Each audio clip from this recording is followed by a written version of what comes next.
And welcome everybody to Prism Break number 2. This is the second time we are running, and this time we released the Rainmaker. So welcome everybody. I am Pat here with Squidoku. Squidoku, how are you doing tonight? I'm doing all right. I'm excited here to see some of these teams going at it. We have here on Prism Break 2. This is an open level tournament starting with a Swiss format in the group stages. We have up first the two teams going at it: Kitty Lovers and Cloud's Fault. And I'm excited to see what we have right here. Yeah, well, we have a playoff 3 because we have enough teams to go through the Swiss stage. So there are 4 groups of Swiss. All of these teams will have to start with a playoff 3, but they will start on... I mean, what better way to start a tournament than with like some vanilla, which is Hagglefish Market on Splat Zones. Good way to see who is more at ease, who is warmer between the Kitty Lovers and Cloud's Fault. Yeah, absolutely. This is definitely a great way to start off a tournament. People do love splat zones at all levels, and Hagglefish Market is one of the mainstays of the competitive circuit here in Splatoon 3. Yeah, so I don't really know these teams. Do you know them, Squido? I don't know either of the teams very well. I know Cloud's Fault were in Div 6 in the recent season of Leagues Under the Ink, which is going into playoffs, currently in the middle of the playoffs. I don't believe Cloud's Fault made the playoffs. However, they did put up a fight. And on the side of Kitty Lovers, I don't know the whole team. I do recognize Rook from previous teams, and so Rook is a very good player, a big threat on the mini Splatling in particular, and so I expect to see that coming out in this set. Well, I love a good mini Splatling going, and on this map I feel like the Splatlings can do pretty well, as you have like enough cover and enough splat space to allow you to just get your charge and then mow down absolute terror on the opponents. That's a good thing to have in your team, honestly. Yeah, and the Ultra Stamp 2 can be a big threat if you're not able to deal with it, if you're not ready for it. And so we'll see how these teams face off against one another here in this set. Yeah, for sure. It's looking to be a pretty fun one. But here we go. Let's start right away. Kitty Lovers bringing Kitty Lovers are on this side, bringing, as you said, a mini Splatling. With it's a vanilla mini Splatling with the hammer. Love to see it. And Cloud's Fault. They are bringing a Splatling of their own, but it's a heavy edit. That's going to provide all the tacticular that the team needs. Yep, and on the side of Kitty Lovers, they do have that Snipe Rider as their tactical provider and their backline player. We see Nona Loon here on that heavy edit Splatling, looking towards the right side there, trying to deal with a flank. And to go down on the side of Cloud's Fault on the side of Kitty Lovers as Cloud's Fault take the zone. Rook out here with that Ultra Stamp, going for picks, not getting them as the players of Cloud's Fault are able to get away with that tacticular swim speed. And Cloud's Fault, they have the zone, they have that Kraken coming out, also not getting a pick and getting taken out as the Kraken ends. But Cloud's Fault are holding onto the zone and taking down that score past where Kitty Lovers were able to get it on their first push. We see Looney Lex out here on the side, not able to get any picks there, but that Ultra Stamp coming out from Rook, getting 2, and now Kitty Lovers are back in control of the zone.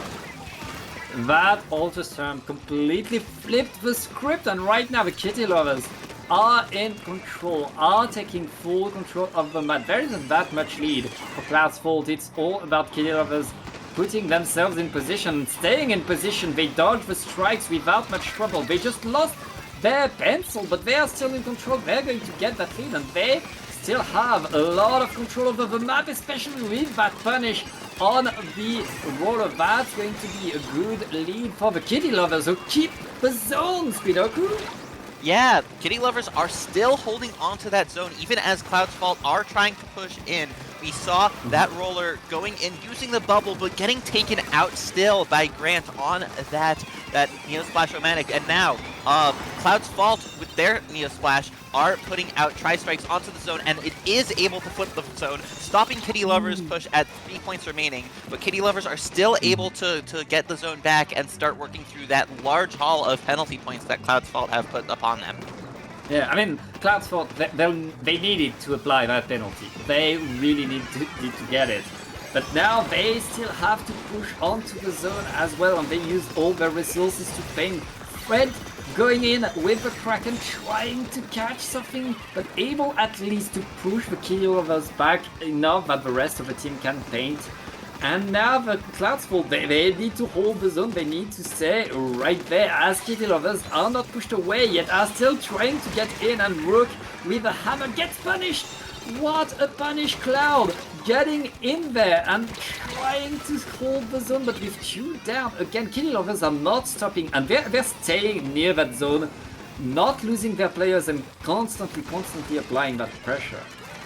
Yeah, Cloud was able to take out Rook there, but tried to push even further to get the pick on Virus's pencil. Not able to do it. Rook getting another hammer here, going for the pick, but Nonaloon standing their ground here with that edit, able to shred through, get past that hammer defense and take out Rook here. Still with the Tactical Cooler Puff going towards the zone, with the Tri-Strikes coming out from Cloud here, as Cloud's Fault are trying to take the zone, and they do manage to take control here, with 2 going down on the side of Kitty Lovers, but with Virus and Rook still up, they are going to be able to punish any players on Cloud's Fault who try to move forward without a special.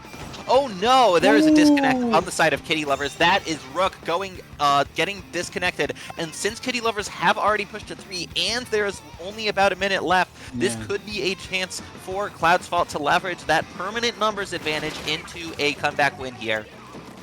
I mean, that is so big for Cloud's Fault. Kitty Lovers were dominating the start of that game, but Cloud's Fault were not that far behind. They'll be able to just keep the zone right there. Very nice strikes to just delay the push a little bit more. Kitty Lovers need something huge. They need to coordinate every special. They need everything to go their way.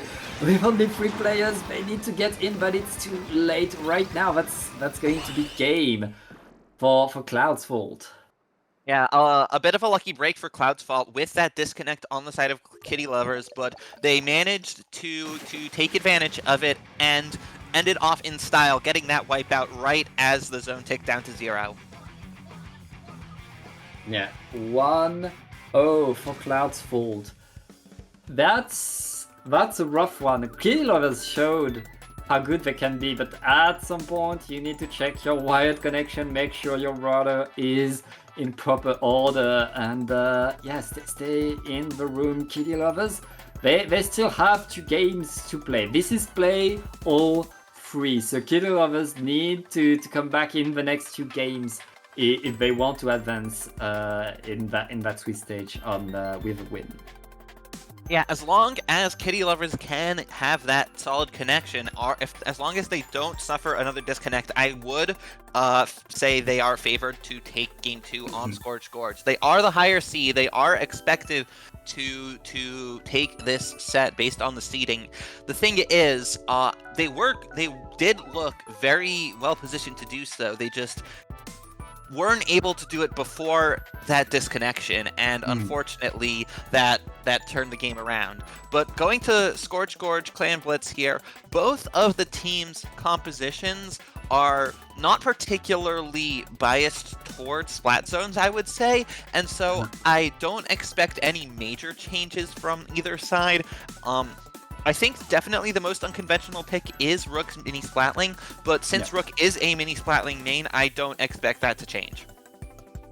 Yeah, and that mini Splatling was working incredibly well for Rook. Rook was able to get in there, and that ability to get in with the hammer to get splat after splat and really invade the opponent's space is going to be incredibly useful for Clan Blitz. So that's something we can expect to come back for sure. I mean, right there, Kitty Lovers had the recipe, they had the control, they had the coordination. It's all about, I mean, staying in the room, which is, I mean, the first thing you need to do. Yes, that is right. Having that connection is the most important thing. Oh, yes, Yeah. here we are. We do have everyone back in, and we are going to get right into it. Ooh. on Scorch Gorge. I see a range blaster and Ren on the gold Nautilus, the Nautilus 79, and Fred there. That is the custom range blaster. Looneylex switching out the splat roller for a carbon roller deco, swapping out that bubble for a Zuka, and going with a much faster, much more mobile option here. But Looneylex does get taken out by Virus on that pencil, and 2 going down actually on both sides there. That's it looks like Ren going down, but coming back quickly on the side of Kitty Lovers with that tactical cooler buff, and Fred having pushed forward, as well as Looneylex getting both taken out here, and this could be a chance for Kitty Lovers to push forward. They do have 9 power clams not power clams, just 9 clams in their possession. However, it is still a relatively neutral game here. Both teams having a presence in mid, but Kitty Lovers do look poised if they can chain their specials well to move ahead. However, it is Cloud's fault to bring out their specials first, using those tri-strikes, the cooler, and it looks like that Kraken trying to get something done. However, Kitty Lovers have taken that. They've fallen back just a little bit, and so even though Cloud's fault have pushed forward, they aren't able to break through towards Cloud's fault's basket, or sorry, Kitty Lovers' basket. Yeah, we're still in that fight for mid, and trades are coming left and right. Fred getting in there with the blaster, getting one, getting a second, and just letting this super jump go in. Grant, very, very nice landing and reaction to the blaster next to it. The fight is still going on. Cloud's fault are still right under the basket, looking for a way in, and ooh! That's a very nice splashdown. It looks like Kitty Lovers are still holding strong, are able to break out of their side of the map back into mid. We're back to that fight, and with a super clam in both teams, anything could happen at any time. We just need one person to get in. Rook trying to get past these braids. That's why you want to have 2 splatlings on this map. But right now it looks like Kitty Lovers are under the basket. They just need to get the clam, and they open the basket. Hang on, how did they get down to 39 remaining so fast? Did they have a second power claim? I didn't even see them put that together. Kitty Lovers, they were the first team to put together a push. They were able to get multiple players down on Cloud's fault and get them moving back and back, further back. But Kitty Lovers, it looks like their initial push might be done now. They are out of clams. They did make it all the way to 24 remaining though, but Fred here, out using that Kraken, trying to get a pick on either of the players who are close up to them. But now Kitty Lovers are able to punish that as soon as the Kraken is finished. And now Grant pushing forward, getting the pick on Nonaloon, who appears not to have that tactical buff, and none of the specials are ready on the side of Cloud's fault, which means that Kitty Lovers, oh, that is Rook going down, but multiple players still up here using those specials, trying to put together a power claim. They don't have the claims to do it though, even though Kitty Lovers are in position, and so they'll have to hold this a lot longer. And oh wait, they did score, excuse me. I did not see that. My bad. But the barrier is back up. Kitty Lovers have a penalty of 20 points left, and they do have another power claim. So it looks like they are able to get these pushes going faster than even I could see them. I mean, Kitty Lovers are doing lightning fast pushes. They're just getting in, getting all the clams in an instant onto the basket, and then getting out. They're back into mid. They still have control of the mid, and Cloud's fault has not taken anything from these pushes. That being said, on that second push, the Kitty Lovers did not get past the penalty that they had, so they did not extend their score. They only got rid of some penalty, and right now there's no more penalty. They're just scoring more and more, and they are getting game number 2. Just the speed at which they get so many clams in the basket is incredible.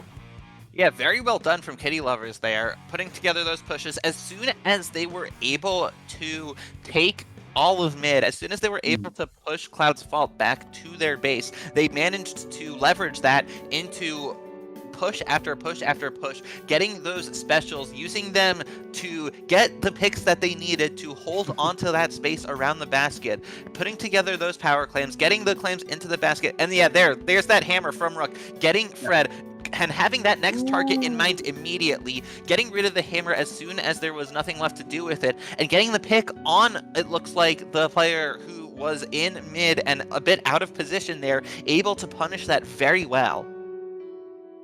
Yeah, very much like control for Kitty Lovers. And the game started, Cloud's Fault was able to really have that control over mid. It's just that Kitty Lovers, once they got that momentum, once they were under the basket, they just didn't lose mid. They were pushing over and over and getting back to mid before Cloud's Fault could even react. And then from mid, they would just assemble another push before Cloud's Fault could really get their way back in, and really maintaining that constant pressure allowed them to get push after push, and it was really, I mean, perfect coordination for them.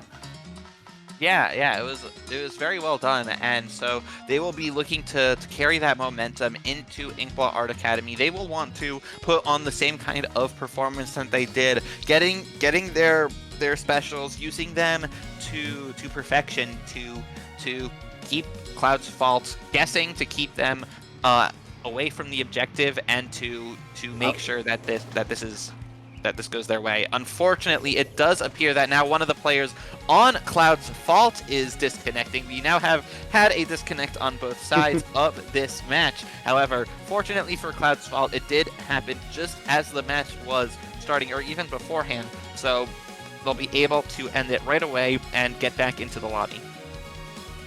Yeah, it's just nothing's happening right there, just a small delay. We are not done. I mean, Cloud's Fault, I feel like they were able to get some fights in that previous game. It's just that they were not really able to get out of their spawn once Kitty Lovers were by their basket. And it really is sometimes the other team has a better luck on the map than you do. If Cloud's Fault is able to just not get in that situation on Inkblot, and I mean Inkblot is a map that we've known for years now, I feel like they have a shot at least at just stopping the tower, at getting some momentum. We've seen them able to win the fights when they need to. Yeah, we have. And there is absolutely a path for Cloud's Fault to take this game. They will just need to find it, and they will need to execute on it. Yeah. Yeah, but the step number one is don't get locked into your spawn the way it happened in the previous game. Like, they're really... I mean, they have different options. We know that they have 2 rollers possible that can come, and probably maybe some others. Like, and Inkblot allows you to get back onto the map through that... through I mean, lots of different routes. That's what helps with like the strength of this map and why it is enjoyed so much by so many different people, especially on tower. Yeah, So, once the tower, once the tower does make it past mid, past 2, and past that second checkpoint, the flank rounds do start to get a little bit more difficult to execute on. It takes a little bit longer to reach the tower from those ways, and so it'll require either a stronger defense or a stronger hold on the space around the tower, and there is a risk of it snowballing once it gets past that all-important second checkpoint on this map. Yeah, but no more time for talking. Now is the time to do. We are at game number 3. Cloud's Fault looking to just get that W against Kitty Lovers, who look incredibly strong right now, bringing back their double Splatling comp. Meanwhile, on the side of Cloud's Fault, we see a Splatana Stamper coming, and it looks like it's working pretty well right there. 2 down onto Kitty Lovers. Yeah, it looks like that's Fred who has switched off of the Blaster and onto the Splatana Stamper here. Yeah, Fred using the Stamper. Looney Lex back onto the Splat Roller, using that bubble. Fred getting away from that Ultra Stamp coming out from Rook and surviving the throw would have been a little bit dicey there, but now Kitty Lovers do have that Tacticooler buff on them, as well as Cloud's Fault. Fred out here picking up that Cooler Juice and using the Zipcaster to try and run through the defenses of Kitty Lovers. Cloud's Fault are the first team to take the tower, but now Kitty Lovers have the tower themselves, using their specials to hold that space, and now Ren is taken out while riding the tower, and the Tri-Strikes are coming out from Cloud's Fault to try and stop that push from Kitty Lovers. Neither team has made it very far into the first checkpoint, but Grant there, getting that pick from behind, now on the splatter shot rather than the Splash-O-Matic. Neither team using a Neo Splash anymore. It is just the 10 attack splatter shot from Cloud's Fault that are providing Tri-Strikes. Kitty Lovers don't appear to have a GG special in the form of a Booyah Bomb or Tri-Strikes or something that can really prevent a team from riding the tower, except unless you count the triple splash gnome, but that can't be used from far away. So if Cloud's Fault are able to defend the tower, then that wouldn't be something that Kitty Lovers could use to stop a push. However, even though 2 went down on the side of Kitty Lovers, they are still taking the tower here. Virus not managing to get away, going down to that Splatana Stamper from Fred, and now Cloud's Fault have 2 up in the numbers advantage here, but the Rook coming out here with that Ultra Stamp, getting a pick on the one riding the tower, and getting another pick as Fred tries to get onto the tower. Now the numbers advantage has completely turned around, and Kitty Lovers, they have a chance here. Even though it took them a moment to get a player onto the tower, they have the opportunity here to get through that first checkpoint and extend their lead. We are halfway through the game, and they haven't broken first checkpoint, but it looks like, okay, they break first checkpoint now with a crazy attack. It looks like Kitty Lovers are finding their momentum. That's a delayed wipe with the help of that hammer, and Kitty Lovers are just rolling on the momentum right now, just getting in and getting 2 checkpoints in a row. Ren looking to get a bit more with the Nautilus, just covering the side, getting the pick onto the roller, and that's a nice Zuka getting the follow-up kill. That's a wipeout, and suddenly, after 2 minutes and a half or absolute standstill, Kitty Lovers are just getting in for a KO. Wow, that was a snowball of a push there from Kitty Lovers. It started off with getting that numbers advantage in mid, and then extending it with Grant on that Trizuka, getting a double, Rook following up with a pick with that Ultra Stamp, and that just allowing Kitty Lovers to keep going to maintain the special advantage from riding the tower, and using those specials to just continue getting one pick after another. Here we see a replay. Ren holding on to that space as the tower gets pushed, getting the pick on Looney Lex here. That Zuka coming out from Grant to take out the heavy edit Splatling, and then there is the wipeout as Kitty Lovers managed to push through that third checkpoint. This splashdown not quite getting a pick, but still giving them the pain advantage and preventing Cloud's Fault from having a path to the tower and preventing them from getting there fast enough to stop that knockout. Yeah, it's like the Kitty Lovers were waiting for that one perfect push, and in the meantime we're not satisfied with anything else, so they were just not going further, not trying to get more until that moment where they had every single line, where all of their players were ready to push with all of their specials, just getting in, everything collapsing. And yeah, that was, and really, how you do a push, how you do a winning push, Kitty Lovers snowballing everything. That's the power of tower control for you. And I guess that's a 2-1 for the Kitty Lovers. Yeah, they will probably be satisfied with that, despite having that initial loss after that disconnect in the first game. That still taking the set win over Cloud's Fault in this first round of the Swiss groups here in the group stage for Prism Break.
Hello, everybody, and welcome back to Prism Break here on UP Splatoon, the Under Pressure stream. We are about to see round 2 of the Swiss group stage here, and we have a set between Rora Remix and Last Minute Pickup Experience. Hang on. Is that it, or? No, it shouldn't be. I'm looking at the bracket here, and yeah, it appears... We've had an issue. Yes, Remix is going against Space Girl. Oh, sorry about that. It's Vex, yeah. So Remix and Space Girl. These two teams have. How did they do in the previous round? So Remix and Space, both teams got beaten in the first round. That's why they're playing against each other now. Yeah, these two teams, they played against the two highest seeds in this group in the first round, and both teams did get beaten by those high-level teams, or relatively speaking. But now they will be playing off against one another. Rubber Remix here is an established team, and Space Girl, they've made many appearances, especially at LANs where they show up in style. Space Girl here. 3 of the players on this team are members of a team called Psychedelic Coffee. However, they are entering this as a bit of a pickup here, not entirely as a single team. And so we'll see how these two teams fare against one another in this Swiss stage. Yeah, I mean, that's a good matchup that we get here. Both of these teams, you get out of round number 1, you know that you have to go through one of the top seeds of the group, and then you get to fight the teams that are closer to you into the seed. That's part of the pain of Swiss format sometimes. But we're going to start with Roman Splat Zones, which is a nice way to see how these teams will be able to do. I mean, again, we're in Swiss, we're in playoff 3. Everything's possible between these two teams. Yeah, once again, we are starting on Splat Zones, and Robo Ramen, it has not been around as long as Hagglefish Market as we saw in the last set. However, it is as soon as it was added to the game, it quickly became a competitive staple, especially on Splat Zones with those unique flank routes that cross underneath the choke points that are the fastest way to get from a team spawn to the zone. And we will see how these teams choose to approach this. Yeah, I feel like this map is the map that gives, like, every weapon is going to have something to do on this map, and this is why I really love it, because I love to play different weapons, and whatever weapon I'm playing, I feel like this map is made for my weapon. I have something to do, I have something interesting to do, and lots of different counterplays that can happen, which really makes this map enjoyable and highly dynamic, be it, like, as you said, the very weird flank routes that allow you to go under the opponent, or of a wide open space in the middle that gives your backline a lot of leeway, a lot of plays that they can make. Yeah.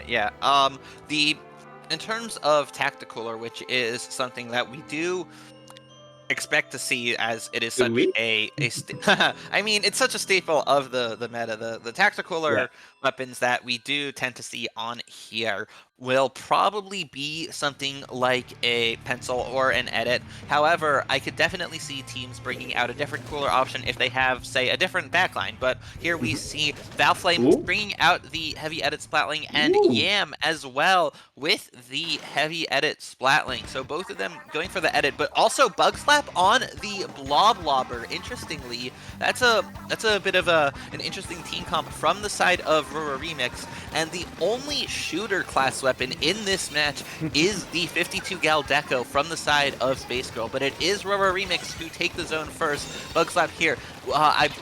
it's hard to tell if they were able to set up that sprinkler. No, they do not have the sprinkler above the zone, but there is that ink storm coming out from the side of Rubber Remix. They have the zone first, but even as they go 2 down here, you see Monty pushing in with support from those tri-strikes as Space Girl neutralize the zone and take it for themselves, stopping Rubber Remix's first push at 68. Yeah, and with that splatter scroller screen, the Space Girl will be able to take some space, some control, and look at that, they're deep in there. Methuselah with the Gluga Julies is really doing a lot of damage right there, getting a lot of aggro and able to just roll away under the map. No problem. Lagoon trying to get some control, trying to get in there. The Remix is just behind in terms of players, and Space Girls are just holding incredibly strong right now, making sure that nothing can come their way. And it's not stopping right now. The Space Girls are staying in control. No penalty was applied, and they are still onto the zone, Spidoku. Yeah, 2 have gone down on the side of Space Girl, though, and now that is 3 down. That's a delayed wipe from Remix, but they have managed to take control of the zone, stopping Space Girl at 13 points remaining. Now, here we see Rat picking up that Tacticooler, getting that buff, but not pushing in just yet, holding that space as the Dowser dualies. But Lagoon going for at least a distraction or even a pick with that Zipcaster, but getting 2 picks there from Remix. However, Remix have lost the zone here as a player or 2 from Space Girl managed to push in and are going for that zone. Methuselah out here using that Booyah Bomb, getting paint on the zone, and now dropping down here onto the side, but getting taken out by Lagoon, dropping in with that brush, and Remix are going to look for another push here. However, that is Lagoon going down, and Remix are going to need another push as Space Girl continue to hold on to the zone. Yeah, it's a bit more of a delay for Remix. They need to get to it soon, though. The penalty is very, very low for the Space Girls right now, and it's the Space Girls still trying to go forward, getting the trade with the headed. No penalty was applied again. The Space Girls looking to just get the game right here. The blob is enough to paint. Is it enough to paint just in time? They're able to get the picks and get the paint onto the zone. Rubber Remix are still in this game, but that was a very close one. Yeah, Bugflap out there using that Bloblobber to paint the zone, and then using the Inkstorm from underneath there, allowing it to go out above. But now, here we see that splatter color screen covering the zone, putting down a bit of paint onto it and blocking the sight lines that through the middle of the map. And that has allowed Space Girl to take that space. Here we see Squirt using the slosher, trying to push forward, maybe looking for a pick if a player on Remix is going to push ahead too far. But now holding onto that choke point, helping their teammate to get 2 picks here on Remix. And now there's not much time left, only 20 ticks including that penalty, as Space Girl are continuing to hold onto this zone and looking to stop any push from Remix from any direction out here, and that is enough to allow Space Girl to take this first game. Yeah, very, very nice hold and very nice first game by the Space Girls. Really taking that control, really bringing the fight forward with all of their players really going ahead of the zone, getting into that fight, and especially Methuselah. I love to see Glugaz able to do that kind of plays, really able to get in and maintain these kills one after the other. That's so impressive to see, and all of Space Girls really maintaining that constant state of getting under the spawn and not letting Remix get into the zone. Yeah, really good showing here from Space Girl, especially with Remix getting those stops at 13 points remaining and then at 10 remaining. But still, Space Girl able to take it in stride, able to take back the zone, and fighting through those penalty points they were given, and still managing to get that knockout. Yeah, that's a good game one, but now we get to completely different map, and I guess Kurt with the bucket is going to be pretty happy with that one. We're going to Undertow Spillway for Rainmaker. Watch these ledges, things could happen. Yeah, lots of ledges out here on Undertow Spillway. And as we move to Rainmaker, which is introduced to Prism Break this week after not being included last time around, we will see these two teams fight it out. Surely they have played Rainmaker, especially on Undertow Spillway before, so they will be familiar with it. This is another very, very established map mode in competitive Splatoon, and these teams will surely have a plan to handle it, and we'll see how they fare against one another. Yeah. What I expect to see in Royal Remix plan is that Octobrush coming back. A Zipcaster on this map has these huge pillars that it can use, and it really allows you to open, and this I think is an excellent Zipcaster map that really helps the Octobrush, and you have to be always wary of where the Octobrush could be and what it could do. So this is an opportunity for Remix to really get back here. Yeah. If we do see more of that vanilla Octobrush, or rather the Order Brush replica, which is the same weapon, just a different skin, we will likely... We will see that Zipcaster if it comes back, and there are a lot of good ways to use the Zipcaster here. Some high points to zip onto and to just lay down some ink from above, and distract the opponents. And a small distraction can do a lot here, as on Rainmaker it's easier to score a lot of points in a short time. Yeah, a lot of points can be scored. You cannot blink. It's Rainmaker. You have to pay attention. You have to be incredibly careful of what the other team could do, because if you get wiped, if you let the other team just grab a checkpoint and get in, things can go wrong real fast. And here we go. Let's see what these teams are bringing, and that's a regular brush by the Lagoon this time. We're going to go even faster. That's a Splat Bomb and a Killer Whale that could happen onto you at any moment.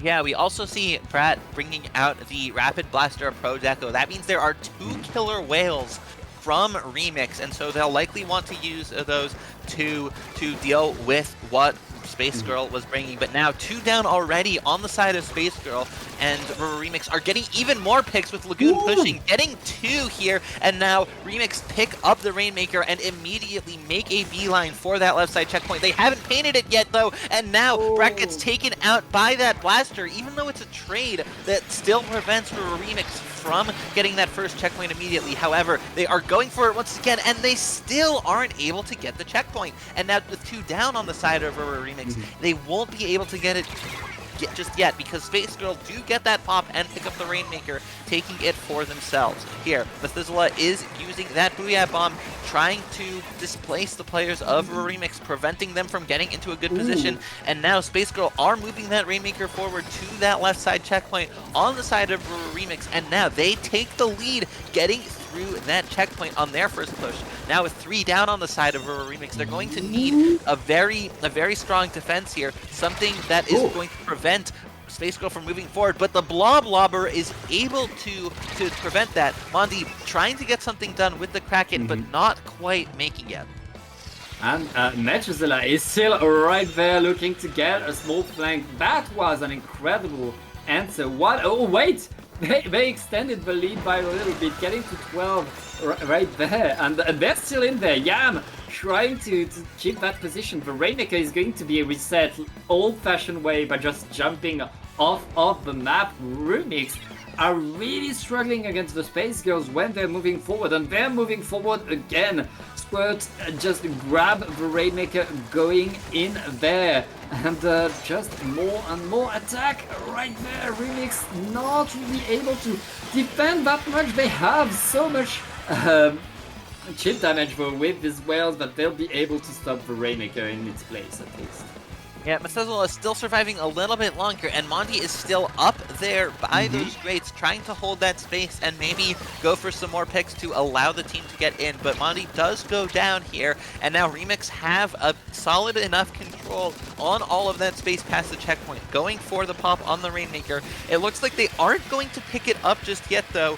We see perhaps trying to go for enough paint to get a Tacticooler, but now Valflame does take out Methuselah and is going for moving up a little bit. They do get that Rainmaker reset successfully. Valflame not quite, no, yes, it does look like they have the Tacticooler ready. They do get it out there, and they have the buff now, so they are going to want to take action on this, with one going down on the side of Space Girl. Yep. They are bringing out that Trizuka, though, and now Remix will have to survive that, as Space Girl are looking to bring the Rainmaker forward. The Rainmaker does go down, though, as well as one more on the side of Space Girl, but since the brush is down on Remix, they don't have a very significant numbers advantage. However, with two going down on the side of Space Girl now, they do have that numbers advantage, and it is going pretty much back and forth here, but this could be a chance for Remix to advance to get that first checkpoint. They are putting down ink on the checkpoint,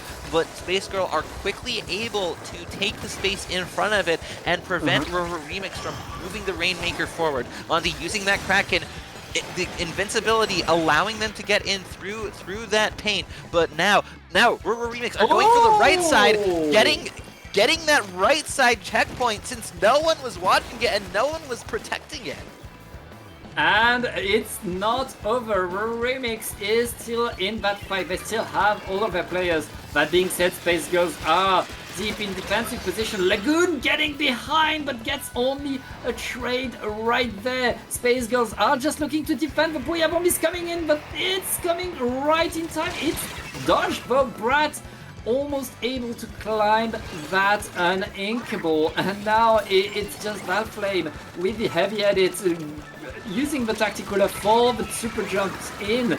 It's going to be a slaughter, though. Everybody's going to have to get back to spawn. Remix are just not able to get that lead, and now the Space Girls, they only need to hold the Rainmaker for 10 more seconds. Oh wait, Lagoon able to get the splat on the Rainmaker. We're going to have an overtime. They just need to get the pop, and with two down onto the Space Girls, Lagoon is going to grab and is going to go to the left. They need that sustained push. They have to dodge Bazooka first. They dodged it, but they have two players down. Lagoon has to move back again and again. It's not going to work, and that's game number 2 for the Space Girls. Yeah, Space Girl getting that 2-0. That means that they have guaranteed themselves a win in this set. However, this is play all 3, and so we are going to see these teams moving on to Clan Blitz on Umami Ruins.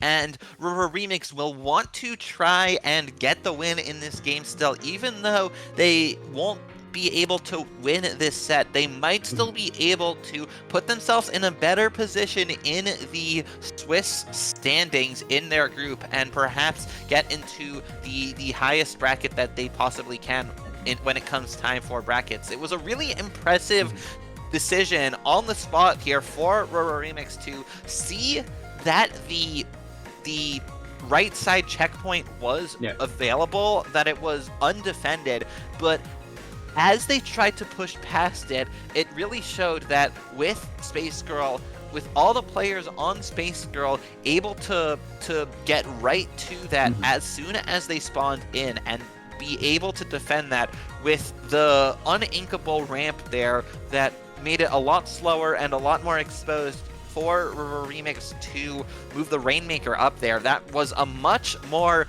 difficult angle for them to push through, and even though the points do come very quickly, it wasn't enough to get to the lead with the 15 points remaining that Space Girl had made it to on their push earlier in the game. Yeah, I mean, that right checkpoint, it showed why, everything you need to know about that right checkpoint. You can get it fast and get a checkpoint fast, but then the follow-up on it is just too risky. It's just incredibly dangerous, and the other team can just regroup and defend it incredibly fast, and you won't be able to get as much point as you get on the other side. Rubber Remix did the right move getting the checkpoint, but they should have just not try to push. I feel like just rotated as fast as they could to get to the left again after getting that checkpoint and profit from the fact that they had the checkpoint broken and that everybody from Space Girl was focused on that side. But they get their last chance to pad their stats. We're in the Swiss format, so your stats are everything, are so important. Their last shot at taking a game off of Space Girl is here on Umami Rins on Glamblitz, and we see a Zipcaster Stamper coming on the side of the Space on the side of Space Girl. Meanwhile, Rory makes back with the brush, also back with the Dowser Julies. Yeah, we have Brat returning to those custom Dowser dualies that we saw in Game 1, but Lagoon is sticking to that Ink Brush, so they are splitting the special weapons there. But now, 2 go down, Lagoon getting that pick and using that whale to try and extend it, looking for another pick on Monty and getting it, and now Rura Remix have perhaps an advantage. Lagoon getting one more last trade as the Inkstorm comes out, but 2 go down on the side of Remix in exchange for getting that clam. There are still some clams being held by Brat on the Dowser Dualies, who manages to make a power clam there, but Space Girl defend their basket, and they stop Rura Remix at only 20 points scored, and they do get a pity clam for their troubles. And in addition to the 10 clams that they are currently holding, as Space Girl are looking to push in, there's that Zipcaster coming out from Mondi, 2 going down on the side of Remix, and this is a very good opportunity for Space Girl to push in, just swimming right through that Inkstorm, looking for more clams here. They do have enough if they combine their clams to make a power clam, but Mondi able to barely survive through that enemy ink. Squirt here, using that Zuka and getting a pick with it with 2 down on the side of Remix. That killer whale coming out, those specials being used to try to defend. And now Squirt going down. That could have been a bomb on that splash wall that took Squirt out and dropped that power clam. But Space Girl were still able to score. However, they only managed to get that 1 power clam in. And since we can't have ties here, that means they are penalized 1 point, and they are docked up to 81 remaining. Yeah, both teams had a good push, a good opportunity, but both teams also able to defend incredibly well. We only got 20 points each side. I mean, 19 for Space Girl, because you can't get a tight score. But right now, it looks like Remix is defending pretty strong, able to get splat after splat. They're going to be able to get back into mid and get the fight going. They already lost their blob, and okay, Space Girls answering already have that control, and we see splat after splat on both sides. The team that's able to really transform this splat into actual points will get this game, but so far it's very much tied up. Yeah, Space Girl losing that hold on mid here, with Lagoon able to get through and get 3 picks on Space Girl. Now, time for Remix to extend that push. Lagoon has already made a power clam, trying to survive that Trizuka coming out from the side of Space Girl, but now with 2 down, now 3 down, only getting a trade here. Remix aren't able to extend that even further. Space Girl, despite going down, they were able to defend here and prevent Remix from scoring any points. However, this is still a relatively neutral game here, with Bug Slap trying to defend and forcing Methuselah back. Yeah, very nice defense, very nice. I mean, ability to come back by the Space Girl here, but that's another splat onto Lagoon, and we've seen how Lagoon is key to the pushing power of Remix. Right there, Space Girl are going to get under the basket, are going to take that lead, and with Bazooka, they're looking to extend a little bit more. More clams are coming in the basket. Space Girl finally getting comfortable under the basket with more clams. Yeah, not the best position for Lagoon here, especially once that they are seen by Space Girl and not able to get those picks. Trying to use that bomb to take out Yam, but Yam is able to survive and get that tactic cooler set up. And so Yam is still able to survive with other players on Space Girl holding that space. Lagoon does go down, not able to get any picks here, and River Remix are not going to win this fight in mid. Even though 2 go down on the side of Space Girl, they are still holding onto that space with Yam providing the super jumps, providing this place for teams to super jump into, and Methuselah diving in, using that wall, but not quite able to defend. Now, River Remix are able to sneak in, and are they jumping 2 power clams in? They get 2 in, and they do take the lead off of those jumps. Space Girl were not watching that, and now they will have to put together another push in order to take the lead here. There's only a few seconds left for a Remix. They managed to sneak in and get those super jumps, get those power clams jumped in, and now they will have to defend. Lagoon getting a crucial pick here on one of the players, on Mondi, but now as 2 go down on the side of a Remix, Space Girl are going to have to get in. Methuselah tried to dive in, but got taken out. Here is an Ink Storm holding that space. We're getting taken out by a splat. Overtime is just about over, and Remix pulled this out of the bag to take a win in this set.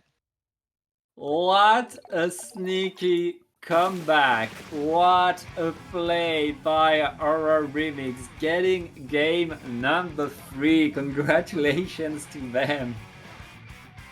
Yeah, well done to River Remix. Then they even get that fist bump on the ending screen. They had that super jump ready. I think that might have been Lagoon who snuck in using that brush to sneak past the other team and get onto that dome. Even as the Trizuka came out, taking out the players who jumped in, it wasn't fast enough to stop them from throwing the power claims into the basket. The thing is, though, even those power claims weren't enough to take the lead, and they still were able to throw in the regular clams. I believe that was Brad who was able to get in with those dousers from underneath, while Space Girl were distracted by the power clams. River Remix were able to finish off that push, that surprise push, and complete the comeback here, as well as even holding onto it after, preventing Space Girl from diving in, preventing them from making their own push. River Remix putting together a strong enough defense there to prevent any power clams going in from Space Girl in overtime. Yeah, and I feel like during most of that last game, our Remix, even when they were getting the trade, even when they were getting even in the fights, they were losing ground. They were letting Space Girl take more and more on the map. Unless our Remix were getting more splats and much more splats than Space Girls were doing, they were not able to move forward. So in the end, it was not the team fight, it was not the map control, it was recognizing the opportunity, getting the sneaky play in. And I mean, that's why you run Brush into Clam Blitz. That's why you want to have that Ink Brush there, to create constantly that threat and to force your opponent to look back and to pay attention.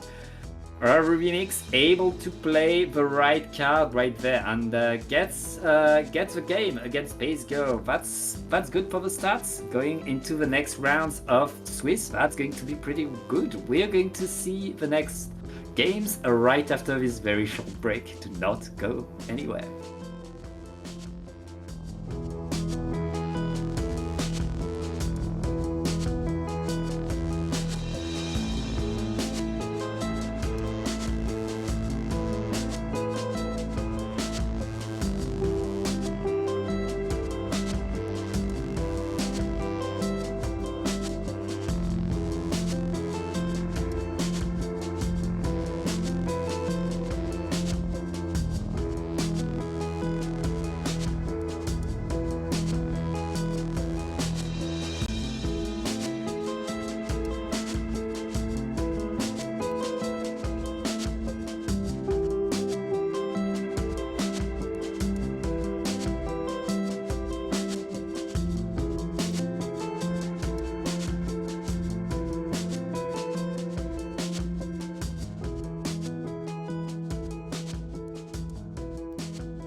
And welcome back. We are now in round number 3 of this Swiss stage of Prism Break. We're going to watch Storm Drain versus Bracket Reset. Well, the Bracket Reset will not happen now because, I mean, there's no Bracket Reset in Swiss. It's a play all free, but I can't wait to watch these two teams get at each other. I am Pat again with Squidoku. Squidoku, are you ready to watch that? I am very ready to watch these two teams fight it out in round 3. Once again, starting out with Splat Zones on Robo Ramen. We have just seen these, and we will likely see this. Oh, yeah, we're still we still have to fix that overlay. We're going to start with a Mako Mart on Splat Zones, actually. all right. All right, so we will be seeing Mako Mart, Splat Zones, Mako Mart, however you want to pronounce it. This is another staple of competitive Splatoon. So another map mode that these two teams will likely have plenty of experience on, and so we will see what they choose to bring to the table. Yeah, it's again a good way to see what these teams can do. All 3 of these maps that we have for this best of 3 are pretty much classics map that you expect a team of that are as good as Storm Drain and Bracket Reset to know how to play around, to have a plan ready for. So I can't wait to see how these two teams are able to do. And as we are getting deeper and deeper into the Swiss stage, like we get closer teams going against each other, and I can't wait to see how they're able to fare against each other. Who's going to go on top? They're very close into the seeding, Squidoku, as well, so we don't know yet. We don't know, but we will find out very soon here as the teams load in. I see an edit, a Neo Splash, pretty common picks, and that is a Vanilla 52 Gal. All of these weapons are weapons that are likely to come up fairly often on these. Interestingly, no rollers here on Mako Mart. The slosher there on the side of Storm Drain, able to poke from under those ledges and taking that spot underneath that right side. Yeah, I feel like having both the slosher and the blaster on this map gives your team a lot of fighting power. That being said, Storm Drain I mean, right now they're showing how that fighting power is working in their favor. It's 2 down onto Bracket Reset, and they're maintaining that advantage, forcing Frog to just jump back despite being pretty much in the spawn. Right there, Bracket Reset are struggling to get out, struggling to get forward, and the Storm Drain with all of their special are just keeping that advantage going, getting more and more and more, keeping the zone right now. Bracket Reset not able to push, not able to get away from spawn. They are pretty much staggered right now, Squidoku. Yeah, we had those specials ready on both sides, but Storm Drain took the initiative first. However, 2 going down on both sides, they're still holding the zone. Oh, and in the nick of time, Bracket Reset is able to paint the zone, but getting a first push to 7 is incredible. That's pretty much almost a KO for Storm Drain right there. Bracket Reset needs something big in order to... Oh wait, never mind! Storm Drain is back on the attack, and they're not stopping, they're just back again, attacking, pushing again and again and again. Bracket Reset has nothing against this team that's not stopping the push. Yeah, and once again, Storm Drain has multiple specials ready to go from that Slosher and from the Blaster, and they are bringing down that timer, but that Trizuka is coming out from Frog, and this could allow Bracket Reset, especially with that Tacticaler as well, to get in here, but the Tri-Strikes might delay them long enough for Storm Drain to defend. Yeah, against Storm Drain, despite losing a few players, are able to keep the zone, and with just a few ticks left onto the zone, Bracket Reset needs to paint right now. Frog just throwing everything they can at the zone. It's not enough, and Storm Drain gets the zone back. What was that? How did they keep the zone? I think that was a blunder from Bracket Reset from that shot, pulling out the Zuka, trying to get the picks with the Zuka instead of focusing on painting the zone first. They had the position to do it, and they had the space, they had the position, they had the weapon that could put the paint on the zone, but pulling out that Zuka meant that they weren't able to. And especially with the double tri-strikes from Storm Drain coming out one after another there, that really allowed Storm Drain to just hold on for just as long as they needed to take the zone at the end there. Yeah, Storm Drain really using the ledges and all the flank routes that you have on this map to constantly keep the fight going and to honestly constantly win these fights. Bracket Reset only had one push. They kept the tower for 10 seconds and then gave it away and let Storm Drain get back in there and get point after point after point. It's going to be rough for them, but we are going onto a flatter map where they'll have a better deal with their composition as long as they're able to stop that blaster, because I mean a good blaster on tower control is such a threat. Yeah, I'm not sure if Storm Drain are going to keep that double tri-strike comp, or if they're going to take one of those players, either that Neo Splash or the Slosher, off of the tri-strikes. It might still be good for them to have two of that GG special, but they might feel comfortable, especially with such a quick win, to relax that a bit and go for something a little different. What do you think, Pat? I think when the game started, I thought Storm Drain were pretty low on paint, which for zones can be an issue, and they showed that having less paint than Bracket Reset was not a problem for them. In tower control, you don't need that much paint, so Storm Drain, I expect them to bring back the exact same comp, to do the same thing. I expect the same results. It's on Bracket Reset to really stay on the map, resist this fight, be able to just survive the brutal assault that Storm Drain is throwing at them. It's really about Bracket Reset finding that team fight, finding that coordination that allows them to just stop Storm Drain in their track so that they can initiate their own momentum, because we haven't really seen Bracket Reset be able to reset anything, be able to have their own thing going, and it's a wiper? Is that a wiper?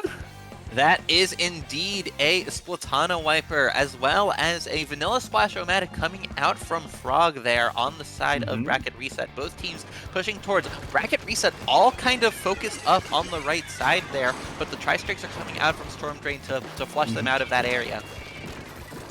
Yeah, pretty much the fight's coming in right there, and the Storm Drain ditched the Rapid Blast, Range Blast custom for the vanilla one, because they have a Kraken from the 96. Oh, that's the crab tank here, absolutely stopping all of Bracket Reset in their tracks. Storm Drain are going to take control of mid right there, are just looking to get a bit more control so that they can take the zone, and we have a blast of Jewel that's won by Nate. That's going to be a push for Storm Drain right there, and Storm Drain just getting in there with the points. They are at checkpoint number 1.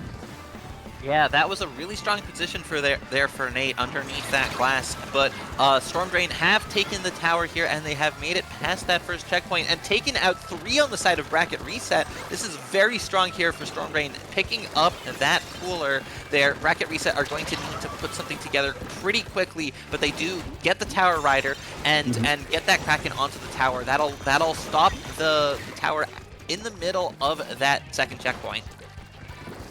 Yeah, very nice. So getting that first checkpoint is pretty good for Storm Drain, but Bracket Reset able to just limit the damage. Get back onto the middle of the map, and now with the Tactical they just need to win that fight, but they lose 2 players, they lose 3 players, they lose everybody. It's just the crab, and the crab has to roll away just to survive. All of Storm Drain are back on the attack, looking to get a few more picks. Their turn to get the Tactical, they're just now waiting to get that tower back forward, and they're not even trying to push more than that. They're just maintaining the fight on Bracket Reset's side of the map. Very happy to do that and just keep the tower right under their nose. Oh, there's the hammer coming out from WFL, getting multiple jumps here. That's a very good hammer for Bracket Reset, and this could allow them to make a push of their own, but still Storm Drain have so much more of that green paint on the map that Bracket Reset can't move forward here, and they're going to need even more than that in order to push the tower at all. Yeah, right now it's a bit of a breathing room for Bracket Reset, but Storm Drain, they don't want to let them breathe. They're back into that fight and shoot down onto Bracket Reset again. The hammer is not going to find anything, and Red getting the Kraken to the jumps, getting the jumps again. Wolf is going to fall down. Everybody is falling down right now. It's just Frog with the Crab Tank giving some space to the team, but Bracket Reset, they're still struggling just to get to mid right now. They have 1 minute and 40 seconds to get a push. Yeah, I think the range out of 3 of the 4 weapons on Storm Drain are so much more than anything Bracket Reset can deal with. They'll have to match, they'll have to get into the range of Storm Drain. But here, oh, look at that, Red bringing out that Kraken, not actually able to get much done with it though. The Kraken's not going to find anything, but Bracket Reset not yet pushing the tower, not able to really get much from Storm Drain's mistake, and Storm Drain still delaying a little bit. The Kraken coming again is missing Nate by a hair. How Nate?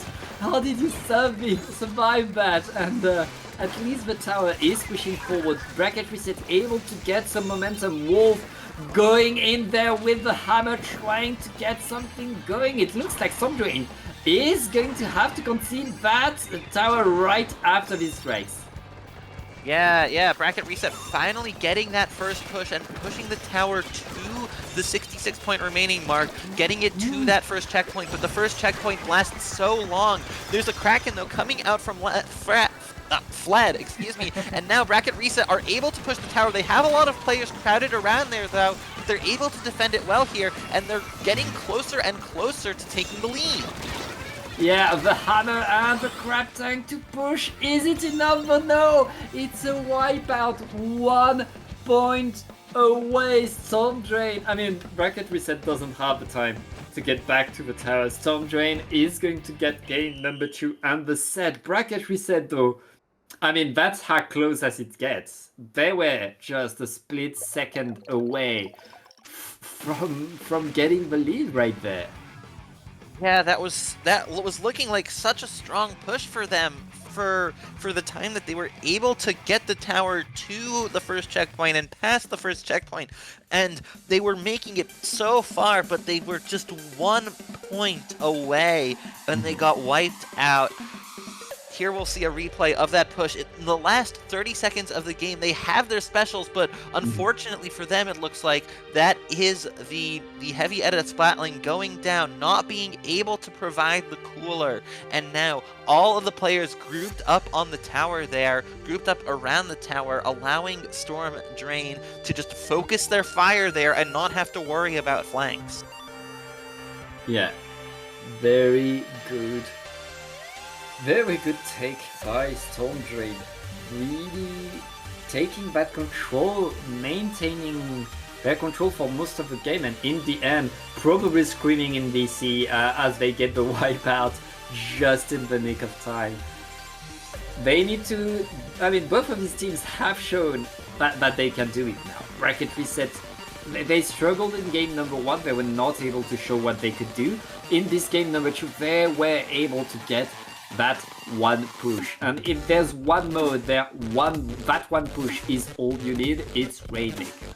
And now we are going there on an even more open map where the Crab Tank will be able to do a lot for them. So I expect Bracket Reset to be even more competitive in that final game than they were in the previous one.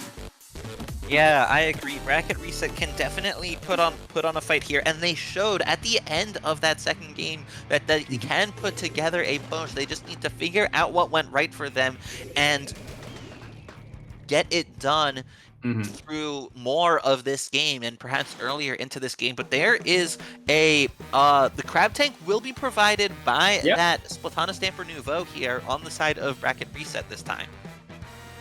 I mean, it's honestly, Splatana Stamper is always a good weapon. Having that with a crab tank works so well, and on this map, having that kind of range is pretty good for your team. We have a lot of mid-range weapons in this map right now. Storm Drain are getting a lot from that first fight. Nate just jumping away after getting the pick. Very nice discipline by Storm Drain, really taking that control over mid. Now they need to take the push though. All of Bracket Reset just giving the space right there, trying to defend that first checkpoint with the Wave Breaker thrown right here by Nate. It's going to be a run for the checkpoint and not getting it right away, but it's not over yet. Red with the Kraken just getting in there and getting one pick at least to start. Yeah, lots of specials coming out from both sides as Storm Drain tried to get that Rainmaker to the checkpoint. They are going to pick it up once again, and this time they are able to break through that checkpoint. But now, one going down on Storm Drain, but also going down on Bracket Reset. And now Storm Drain are looking to get that pop, but one of those players, it looks like someone on Bracket Reset have taken that snipe, and they drop down into mid, getting a pick, and now they're there on the flag, distracting Storm Drain, pulling their attention as 3 go down. That's a wipeout for Bracket Reset. This is their chance. Bracket Reset needs to react, and look at that, they're not wasting a second, they're already at the checkpoint right there, but the suction explodes right at the wrong moment for Bracket Reset. Bracket Reset cannot catch a break, they lose 2 players, and Storm Drain are holding that checkpoint alive, not letting Bracket Reset get anything right there. And with the Tacticular right now, the Rainmaker is going to reset, and Storm Drain are pushing onto mid, unless Fled has something to say about it. No, it's not going to work. We're still fighting for that spot right there. Bracket Reset are going to get another push at least. Bracket Reset, more like Rainmaker Reset, as the Rainmaker is brought back to mid, but Bracket Reset pick it up. They aren't able to get the checkpoint. They must be desperate here to go for it. There is a pick coming out from Autumn, but 2 go down on the side, 3 go down on the side of Bracket Reset, and now Storm Drain are back into mid and back in control of mid as Bracket Reset are still coming out. Storm Drain have the Rainmaker and multiple specials ready to go. Yeah, we just have 2 points separating these 2 teams, but these 2 points are the checkpoint. That is a huge advantage right now for Storm Drain, and Bracket Reset has 2 players down, and they lose more and more and more. Storm Drain waiting for the opportunity. They know they don't need to rush it. They know they can wait for the right move, but oh, the Gal able to get the flank onto the Rainmaker. That's Bracket Reset buying themselves a little bit of breathing. They need to get more than that, but they need to get that Rainmaker now and go forward to get that checkpoint. Storm Drain has huge control of the mid, and they are happy to fight them there. Yeah, especially with that splash wall, giving Storm Drain the positioning and the space and the defense to use the range of their weapons to their advantage. But Bracket Reset using that Crab Tank, not actually able to get much done with it though. They're going to try to push into mid here, maybe go for some picks, trying to defend from that blaster and getting the pick, looking for another, but as one goes down, but no, not able to get that pick on Storm Drain, and Storm Drain are able to still hold on to mid here. And what a move right there by the shot, just getting in there and getting more and more splats. It looks like Storm Drain are not stopping, holding that control over mid right there with that activation of the Kraken. I mean, Bracket Reset has no choice but to move back, has no choice but to concede the space, and they lose player after player. That's another push for free for Storm Drain, despite, okay, well, they didn't have enough players to push, it seems, and now Bracket Reset, wait, they got free, they have an opportunity to get a push, and with just 30 seconds left in this game, that push is going to be everything. They need that checkpoint, and they need it now. Yeah, Storm Drain still, despite getting that checkpoint, they weren't able to push past it. Our Bracket Reset, they are going to go down though, to something, maybe a bomb. And despite all of their effort, despite having the space to go in. Bracket Reset are Oh. not quite able to get that push, and 3 go down, and Storm Drain pick up the Rainmaker to make this set 3-0. Bracket Reset a bit too eager there, a bit too hasty. They just ran at the checkpoint. Storm Drain was waiting for them with all the bombs and strikes in the universe to throw. That's a 3-0 for Storm Drain. But Bracket Reset being right on their heels these last 2 games, really able to almost get there, but not able to seal the deal. That they were. They very nearly made it. If they were able to get through that checkpoint, that would have given them a chance maybe to get the pop and to move forward just enough to take the lead. But Storm Drain, they held on. They managed to keep that defense on the checkpoint and prevent Bracket Reset from getting the Rainmaker onto it. Yeah, no reset for Bracket Reset tonight. That's going to be a 3-0 for Storm Drain. And Squidoku, that was the end of this third round of Swiss. We have one final round to watch together right after this break.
Hello, everybody, and welcome back to Prism Break. We are about to get right into the fourth and final round of the Swiss group stage, with the two teams that we will be seeing here being Harvest Silly Pie Trong Henrique going up against AAA Batteries. These two teams both are 2-1 so far and will be looking to win this last set and move on to the gold or maybe even the diamond bracket if they are lucky in the Swiss standings. We will be opening this up with a much less common zones pick on Hammerhead Bridge. This is a fun map mode, in my opinion. It is definitely a controversial one. I personally love it. Despite the long distance to get from the spawn to mid, I really like the way that the zone and the area around it are arranged. What do you think, Pat? I mean, we were talking about it before we went on air, and I feel very conflicted about this map. I haven't played it much since the update that changed the layout of it, and I don't usually run a beacon weapons, so I don't like this map that much because it takes a lot of time to get back to the center of the map if you get splatted. It can be very, very tough to get back in the game as it's very much a hallway. It makes it a very risky map, a map where you want to hold your ground, where you want to hold your position as a team and not let the other team really push you away too much. You certainly do not want to get splatted, I mean, to get wiped as a team. It's going to be pretty rough. Yeah, it certainly will. I see that. It looks like on the stream here, the map just appears to have changed to Hagglefish Market, but I do believe we are still going to see Hammerhead. That is not necessarily determined, but I believe we are still going to be going to Hammerhead Bridge. I have the Sendu.inc match open, and it does still say Hammerhead Bridge. Oh, okay. Okay, it looks like the two teams here have taken a gentleman's agreement to play on Hagglefish Market because they are boring. They are not choosing to respect the TO's wishes. They are giving us a much less interesting match here, and they may be happy about it themselves, but in my personal opinion, we are all worse off for it. Okay, well, I wonder whose fault that is. I wonder what happened right there in the Sendu chat. But I guess we are going on to Hagglefish, and Ellie, our streamer, not happy at all with that, but that's how it goes. Teams have agreed to go on to Hagglefish Market. Let's see what they bring to the classic boring one. And I mean, Coldful, good players want to duke it out on this map, always.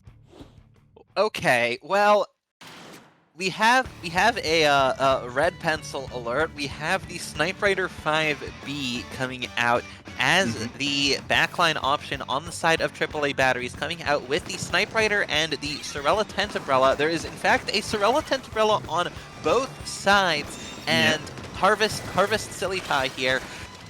Their tactical provider is a Dynamo Roller, which is another weapon we haven't really seen so far here. Oh, that is a triple. That is a triple with that Trizuka. What a push right there. 5-10, absolutely shredding. That's going to be control for AAA batteries. And okay, the Zuka is answering right there, trying to get things going, and it's going to be the nice answer. Oh wait, never mind! What are these back and forth, just almost getting a wipe? Wait, that's a delayed wipe. Almost by Korean right there, getting so much off of that Zipcaster, and AAA batteries right there, just 20 ticks away from a KO. I understand why they wanted to get onto that map right there.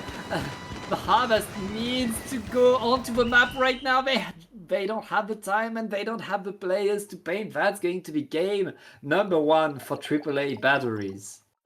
Wow, yeah, very strong performance from AAA batteries with Korean on that Zipcaster, getting a pick with the Zipcaster itself and coming out of it immediately getting a pick with the Splatana Stamper main weapon.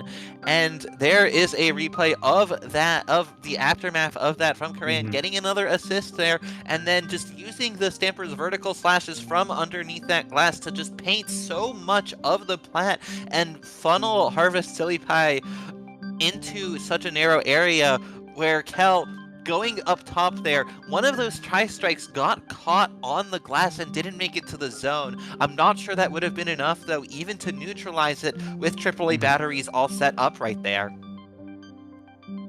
Yeah, AAA batteries taking full control there, not letting Harvest do anything. They only got the zone for 3 ticks.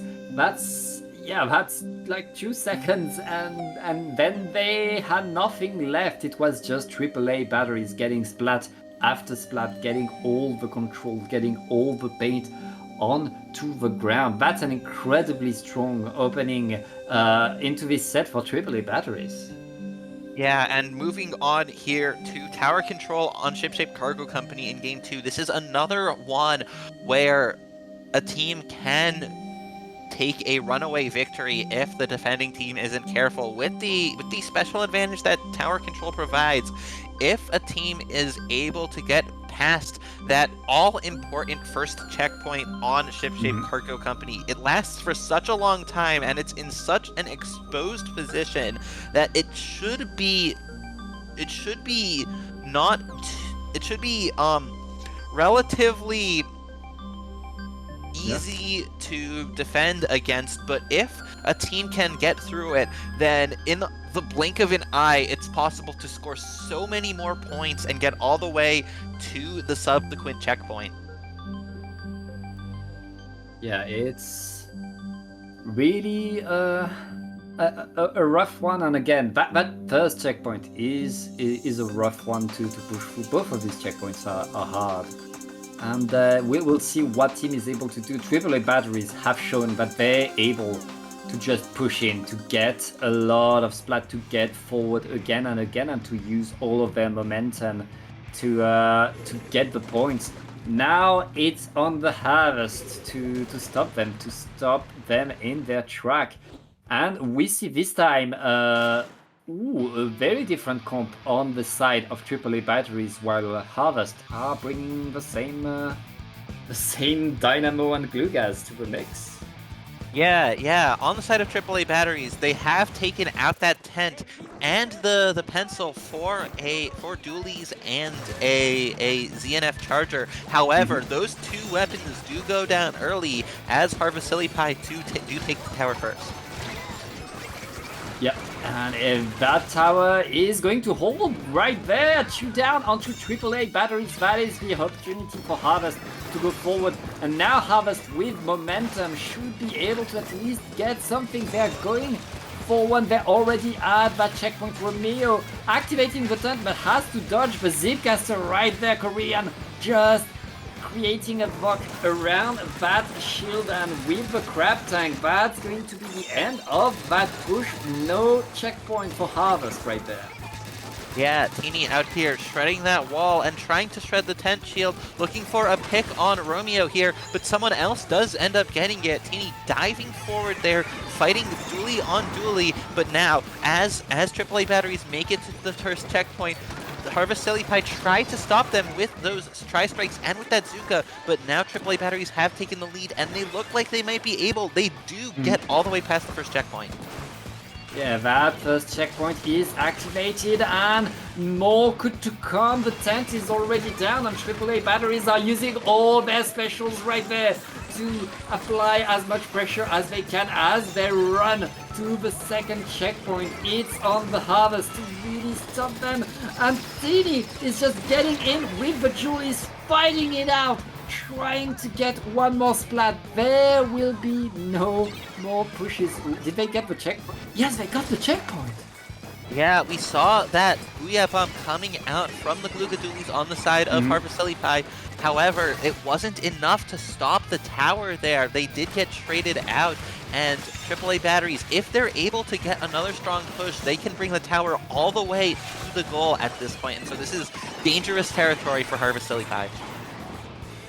Yep, and AAA are very happy to stay in that call to keep the fight here, to keep the tower here. The crab tank is deployed. Oh wait, never mind. No crab tank for Neo and that, and it's going to be Harvest just going forward, finally finding some momentum. We're halfway through the game. They have lots of time to get something going, but they have to keep their players on the map. They already lost 2 players.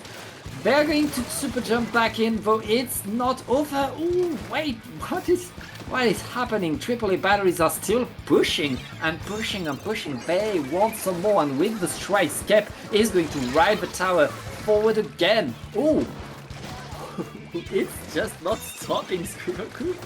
Yeah, it's not stopping. AAA batteries, they're down 2 now, but they have been able to just keep this fight in mid, even as Harvesilipai are desperate to push forward. It looks like they aren't able to make the space. They aren't able to hold on to the advantages even as they get some picks on AAA batteries. And now the cooler is ready, and this could be a chance for them to go forward, but no, they go down with it, and they don't have any more specials ready. Yep, right now AAA batteries are still holding their side of the map, are still holding mid, and Harvest not yet able to get in there. The strikes are coming in, the tower stays green right there as Cat is just dodging with the charger. Joel is going for a flank with a charger right there, has to jump away before getting splatted. Very, very nice move as the rest of AAA batteries are maintaining that pressure.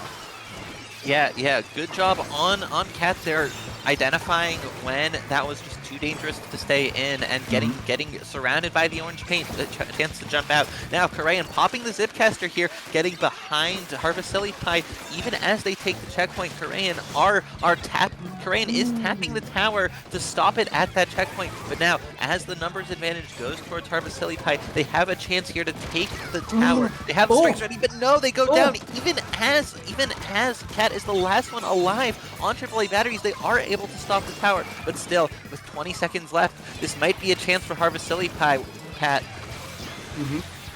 This is the chance for Harvest right there to go forward, to get in. They are pushing to that final checkpoint. Maybe they need to stay on the tower. We are now in overtime. Squidoku and all of Harvest are here trying to go through the checkpoint. They're just a few more points, but it's not working. AAA batteries able to jump on the tower and stop it in their track. That's game number 2 for the batteries.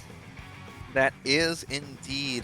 That was a strong push at the end as Harvest Silly Pie were able to push the tower all the way to that second checkpoint and nearly get through it. They were only like 4 points away from taking the lead. They had the specials that they were using throughout that push to hold back AAA batteries, but eventually it just ran out, and AAA batteries were able to surround the tower and pick off the players on Harvest Silly Pie one at a time, especially with that charger there going straight through the tent shield or getting past the tent shield. And that means that second win for AAA batteries means that they will be the winners of this set. But Harvest Silly Pie still do have a chance to take a game on Clan Blitz on Museum d'Alfonsino. Yeah, and it's going to count for that seeding into the next bracket. Harvest, they were just a few points behind, a few points away from getting that checkpoint. Finally, in the end, they were able to find momentum, able to find how to win these fights against the batteries. They just need to find that earlier in the game, sustain for the whole game that energy that they had in the end, and they could do it. They are going to need to do it on Clan Blitz in Museum d'Alfonsino. That they are. I think that they could do it. They did show that they are able to put together a push.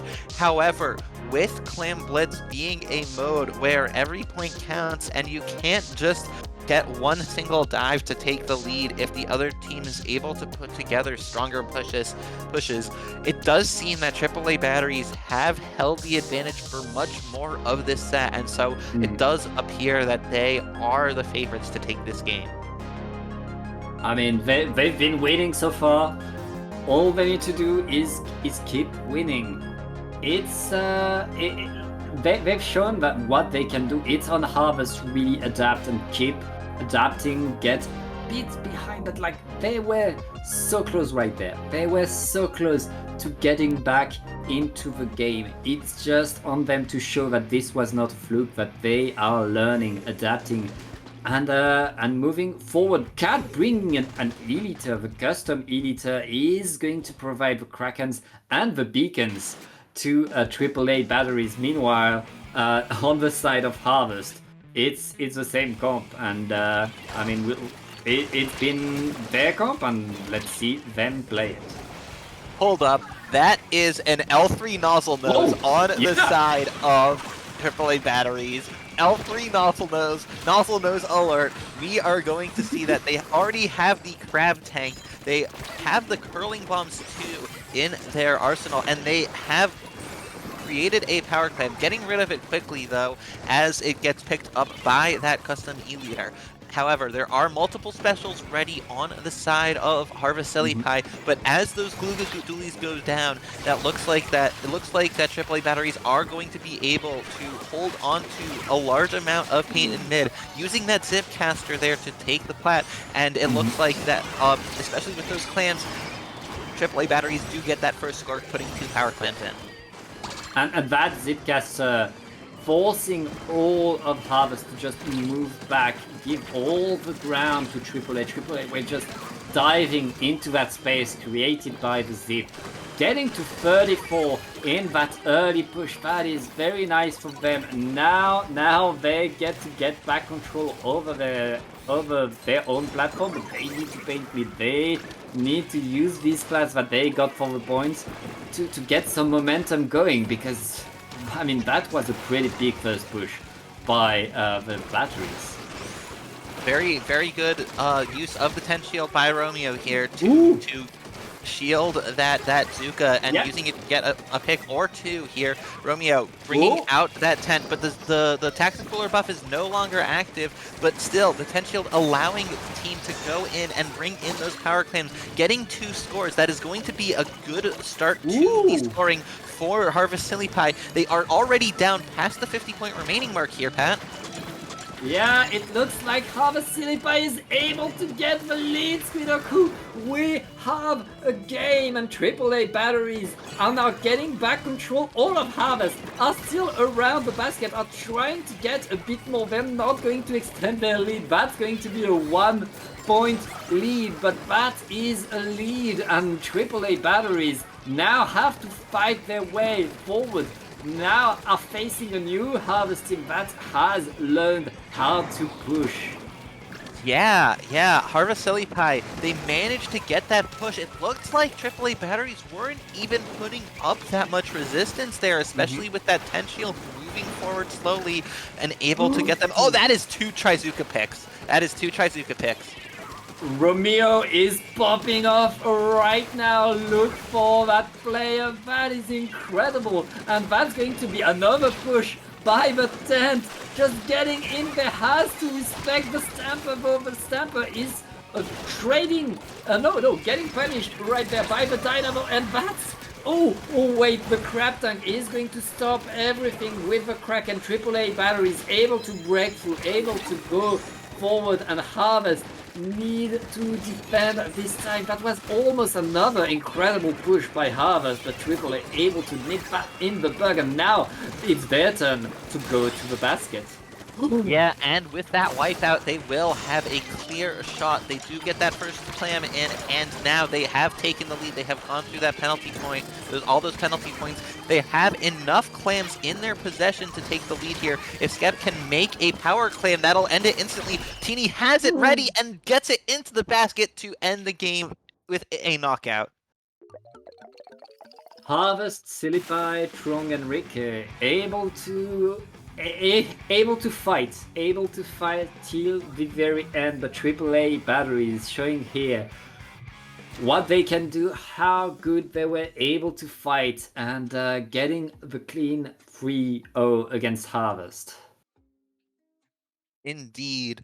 AAA batteries, even though they did allow Harvest Pie, Trong, Henrique to take the lead there on their push, that didn't phase them. They managed to put together a strong push of their own to take the lead back. There was a pretty intense fight there that happened between those two teams, but with AAA batteries able to get those that crucial space and that crucial advantage there, they managed to chain that into a wipeout to allow them to get a very, very open look at that basket and take the lead with a knockout win. Yeah, and that 3-0 is going to be pretty important, because the two teams that are fighting for top place of the Swiss of this Swiss group are right now going 1-1. I'm not sure how this will end, which team will be on top, but each game could decide like whether AAA gets onto Diamond or as top seed of Gold Bracket. Anything could happen, but that was very intense, and AAA batteries can be pretty proud of that trio. That they can. It does appear that I'm looking at the bracket on Sendu.inc right now. It appears that AAA batteries do only make it into gold bracket, and Harvestilli Pie, Trunk and Reek will be in silver bracket. Oh yeah, it was decided. Okay, so still a momentous game, and it was awesome to watch this Swiss stage with you, Squidoku. But I think this is the end of Swiss, and this is also the end of our block. Yeah, so it is. Don't go anywhere in the audience. We will be this stream will be back with Diamond Bracket, however, but before we go, Pat, where can the good folks in the audience find you? You can find me on Twitter and Twitch at PatJ or Tom with underscores in between, and on Blue Sky if you remove the underscores. And you, Squidoku, where can I find you on the internet? Yeah, I am on the Fediverse. I am on Splatsville.social, where I am Squidoku. You can also find me on Twitter, or I should say x.com, at Squidoku_. In the Twitch chats, you will occasionally find me at Jordan Pie, which is also my Discord handle. Yeah, thank you all so much for watching. Stay tuned for the Diamond Brackets, and see you in the next one.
Hello, everybody, and welcome back to Prism Break. We are going to be heading into, I think this is a diamond bracket with Great Value Chicken. Great Value. I'm just going to call them Chicken Finger and JoJo's ASMR. Wonderful team names. Today, I am joined with. Would you like to introduce yourself? Yeah, I'm joined. You are joined by Rockets. Hello, everybody. Yes, we are moving on to brackets where it is do or die time now. One loss, losing one of these sets means you are out of the tournament unless you make it to third place, but we will not look there until later. But as I shift away from that, we will take a look at our wonderful 5-game set now, possibly. It is best 2-3. First 2-3 will win the set. We will first look at Hagglefish Market Zones, which is always a classic. What are your thoughts on this map mode, Rainy? Oh my god, I have so much to say about this map mode. Back at the beginning of the game, I used to not like it very much, but I have since changed. My opinion has since changed on it, and Hagglefish Market Zones is now one of my favorite map modes in the entire game, and it has stayed that way for a very long time, even after the new maps were added, which were better than a lot of the old Splatoon 3 maps, I gotta admit. But Hagglefish, it's a solid map overall, but Zones is where it really shines. What about you? What are your thoughts? Yeah, I agree with what you were saying. It's always a classic to see. I just love it because of the flat sight lines you can get, especially along the flanks around. You can potentially get a shark with any killer weapons. For example, maybe a carbon roller I've seen do some sneaky things, maybe some Those ledges. bullies. Yeah, Deadly and there. Splatana's as well. Stampers just Oh like yeah. poking along the sides. But as we take a quick look at these teams here, Great Value Chicken, they have won all 4 of their sets to make it here, and convincingly won most of them, going 10 and 12 overall in terms of map wins. If we go on the side of JoJo's ASMR, they also have 10 map wins. However, they did lose a set to Ford F-150 in Swiss stages, so pretty evenly matched teams here, I feel. Yeah, no, I'd say they're pretty evenly matched, but I guess we're just gonna have to wait and see what's gonna happen here in this match right here. Again, both teams seem like they're able to stand their ground very, very well, but that might change right here. We could see one team absolutely dominate the other and just not even give them a chance to breathe.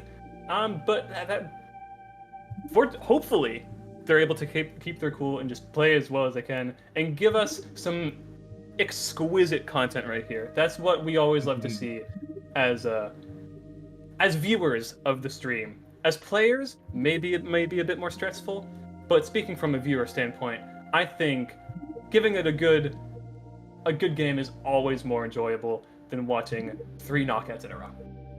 Agreed. I hope this game ends up going 2-5. As we look at the map modes here, we will have Game 2 being Barnacle and Dime on Clam Blitz and Mako Mart on Tower Control in Game 3. And for the other 2, if necessary, Crabler Capital on Splat Zones and Humpback Pump Trek on Rainmaker. Any thoughts on the rest of these maps?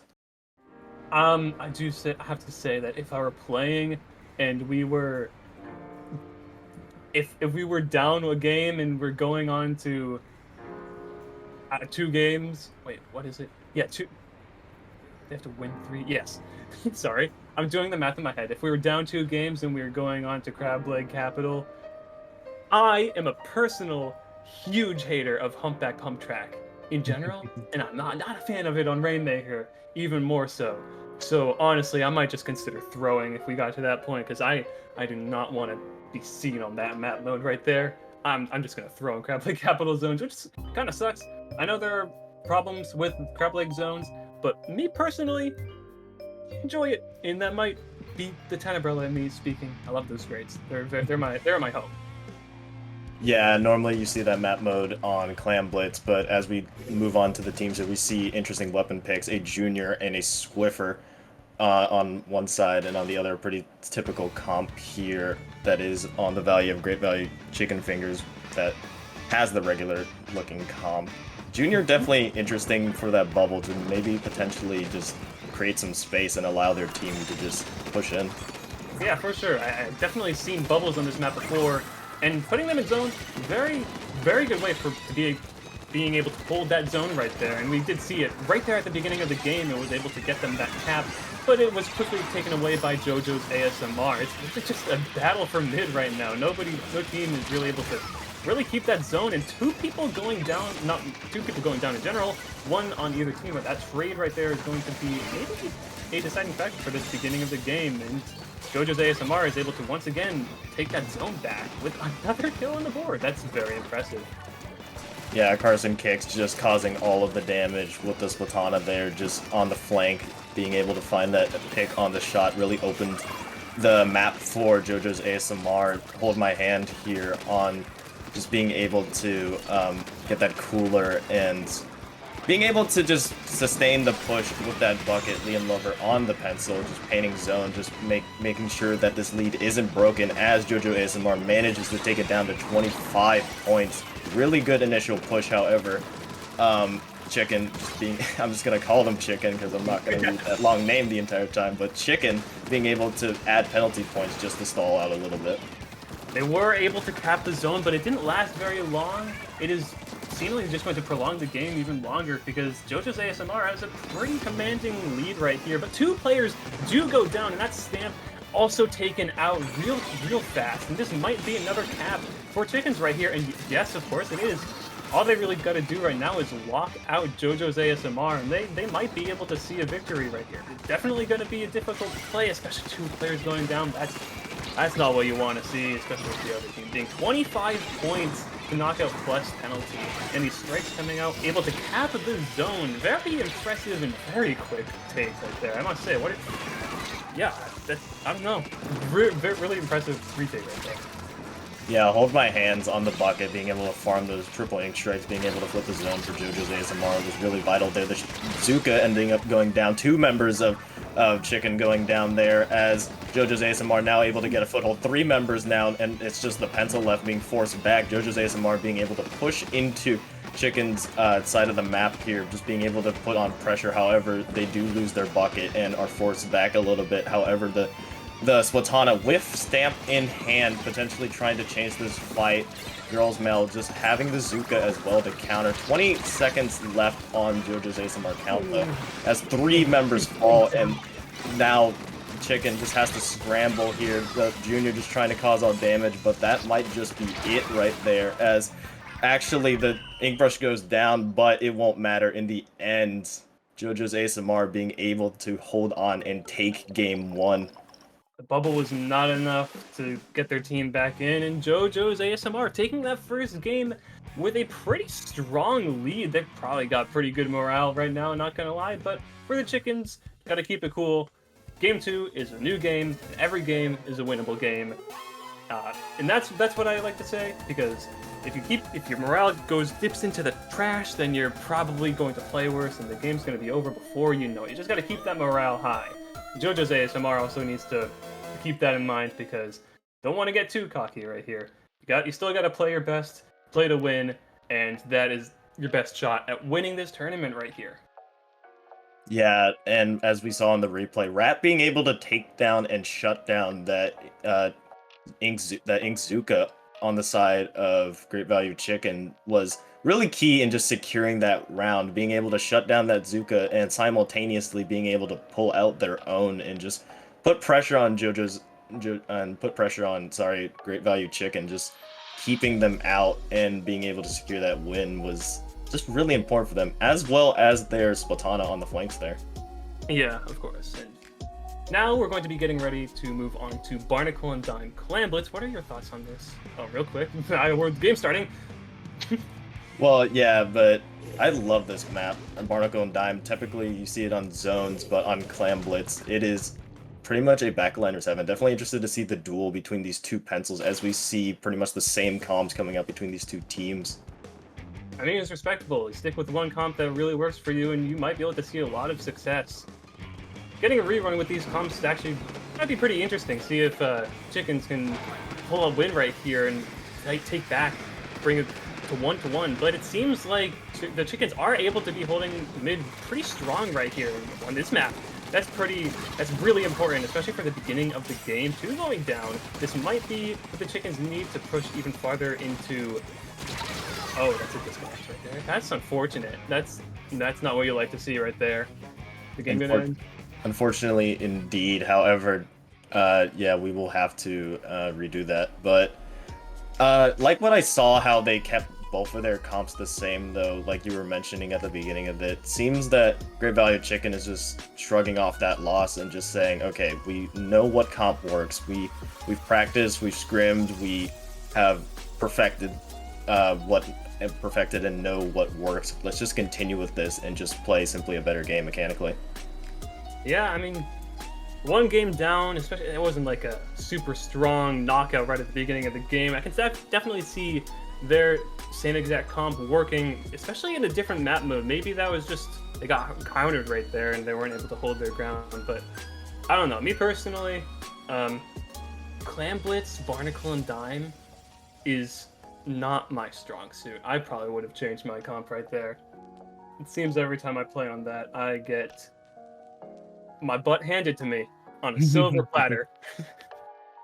But yeah, a player I saw in the first game and the second game, I feel like especially is going to be vital on Clam Blitz is Lupless on the ink brush there, obviously with the mobility and being able to potentially sneak behind and just be a distraction or get a sneaky little pop on to the basket. I think we should all keep an eye out for them, as we all know how tricky brush players can be.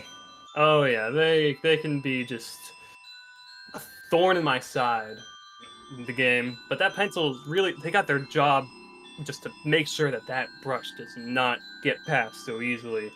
And if that pencil goes down, maybe that's gonna be a bit easier on that brush. And brushes and Clam Blitz, they're kind of a menace sometimes.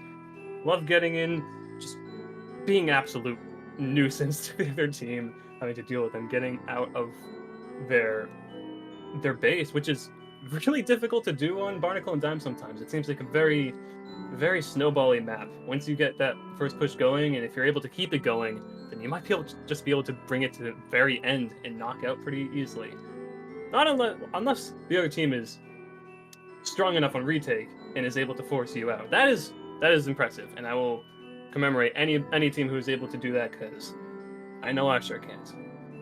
For sure, and JoJo's ASMR was just able to do that, was able to shut down Great Value Chicken pretty effectively on Hagglefish Market, but I think this map will actually work better if Great Value Chicken can maintain a push, because as we saw this comp with the Junior, I see where they're going with the Junior, with the bubble, being able to create space, with the shot, with the Zuka, being able to use that space, being able to get in, same with the pencil, using that bubble space, just to create pressure near the basket, so potentially the brush could get in, get some clams in, and just basically just wedge themselves into JoJo ASMR's side. And I like where their head is, and I agree that will work 100%. Now it's just left to the matter of execution and how well they can do it.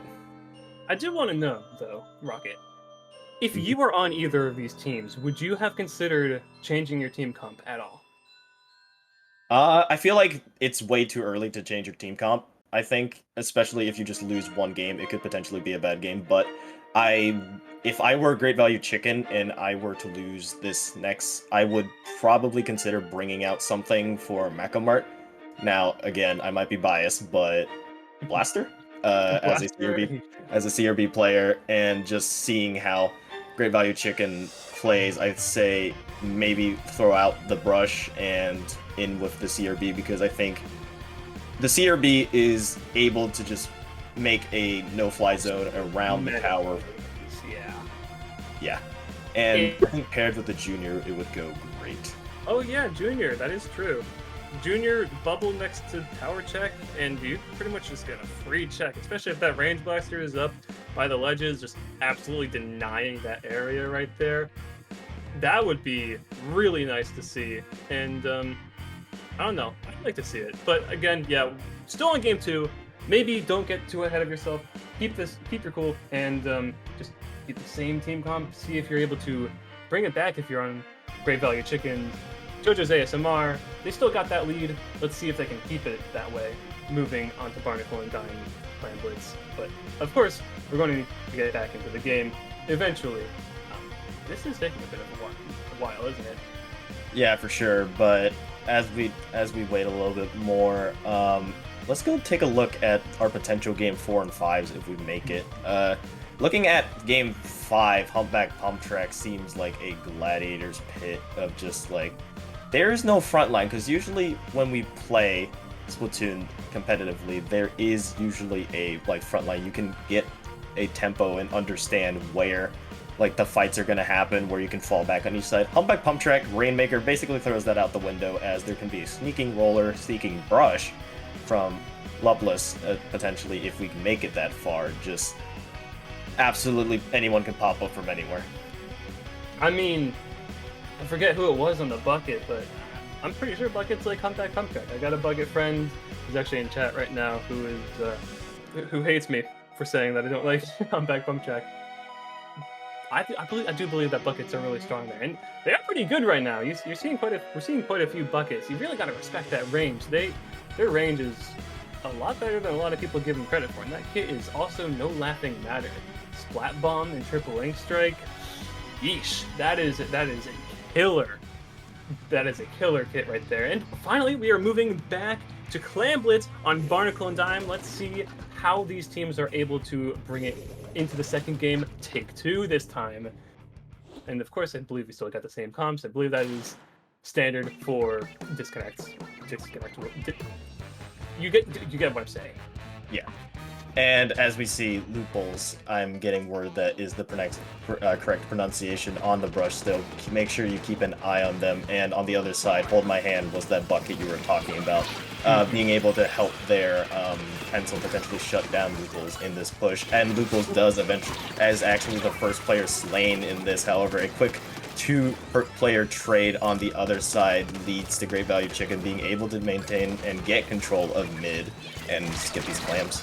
But with that cooler being out on JoJo's ASMR, they're able to really quickly bring it back, and mid seems to be in their control right here, being able to push the chickens back further and further into their spawn. But that stamp going down, it's not going to get much value. Pencil, kind of a menace no matter where you are, and that's, you got to respect its sights, or else you're going to go down even if you got it stamped out. It's really a sad fate that stamp users have to deal with.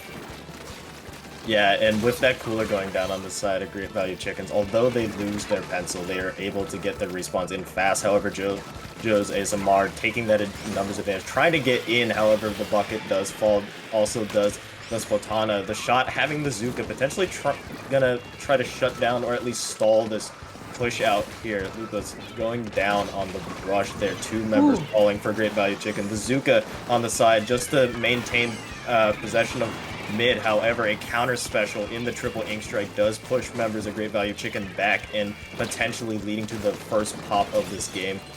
I would like to point out how JoJo's ASMR was able to get some really clean picks on that pencil, leaving the chickens without a cooler, and that is a very bad situation. Like you see right here, that was able to give them the push that they needed, because they're just not able to hold their ground or take it back fast enough. They're giving JoJo's ASMR quite a few clams. They're still holding that basket open, and 2 players on both teams going down is not looking 3 on Great Value Chickens. It's not looking great for them, especially with these clam spawns right by basket. What do you think they're going to have to do to get JoJo's ASMR out of their spawn? Yeah, it's an unfortunate position, but you're just gonna have to see if you can dislodge members of JoJo ASMR with any specials, as we see a jump here to potentially cut the lead even more. They do manage to get the ball in, now with 21 left. That is huge. However, JoJo's ASMR losing 3 members in the scrum of it, and now on the back heel, but that was a really good push, and being able to build ball in the background and get that pop in was really, really huge there. However, they still are not done yet. JoJo's ASMR being able to get 3 and just pushing Great Value Chicken to the edge here.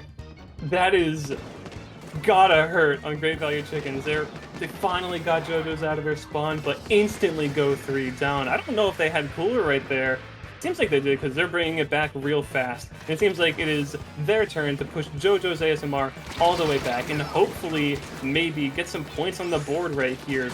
Make it so that, yeah, we do see a clam going in. How many more are we going to be able to see right here? Unless JoJo's ASMR is able to... Ooh, that was just tough to watch.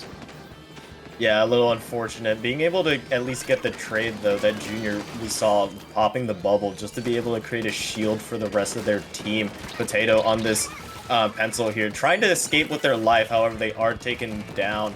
Tamako, I believe, has the Zuka, just potentially here, just trying to get control of mid a little bit.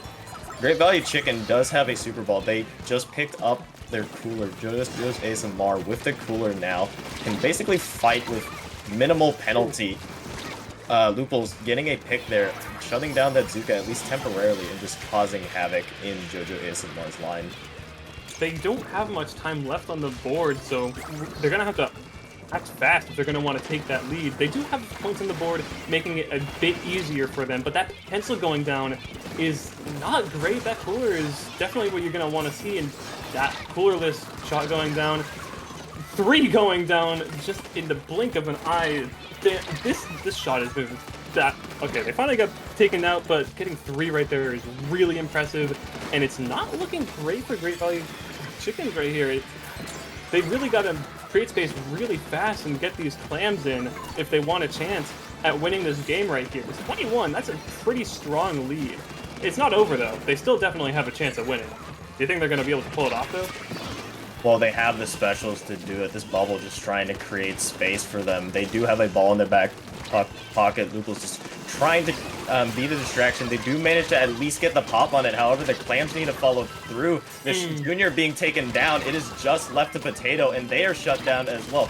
Real Smell just trying to do anything. They don't have any clams, though, to keep the bucket open. The kills are futile, and that means JoJo's ASMR will move up 2-0 in this set, and now looking at a sweep here. If Great Value Chickens are not able to take this next game, it might be a 3-0 sweep, and impressive on them. I'd like to see the games continue. This is very impressive to watch right here. I don't know about you. What are your thoughts? Yeah, that match was basically battle of the pencils there, as we just, like, not only in just, like, denying the other team of, like, pushing in, but with their coolers. It seemed like if both teams had the coolers, they were evenly matched. It was in mid, but whoever had the cooler had the initiative and had the, like, boost behind them and momentum to just push in.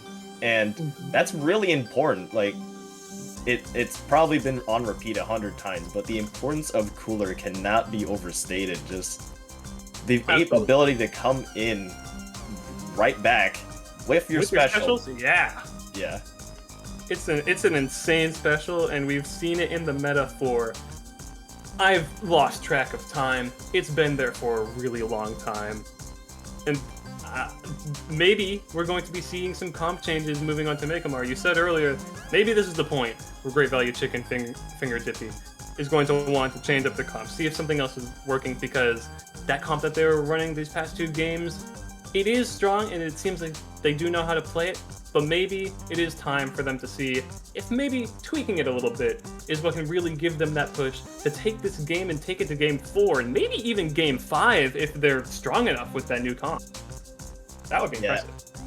Yeah, it wouldn't be the first time I see a comp change lead to a reverse sweep in that nature. However, that is a unlikely occurrence, as JoJo ASMR has just been proving to all of us that they are capable of shutting down this push. And we see the comp change in the pencil changing to an E-leader. Interesting. Changing the cooler to an N-Zap now on the side of Great Value Chicken. Those sightlines on the E-leader on this map are pretty strong. They still do have that cooler with the Zap, so maybe they're looking to be a bit more aggressive with that E-leader really holding that ground, because do not underestimate E-leaders. They are a force to be reckoned with. Like that right there. It's really scary, but if they're able to get their coolers up, unfortunately the Zap does go down, then maybe the aggression is what they need to take this map tower control with the objective moving closer to the enemy team. I can see it working. I can see this being the win that they need to bring it to game 4, but Maybe that's just me. We're really gonna have to see with that wiper going down. That's not great.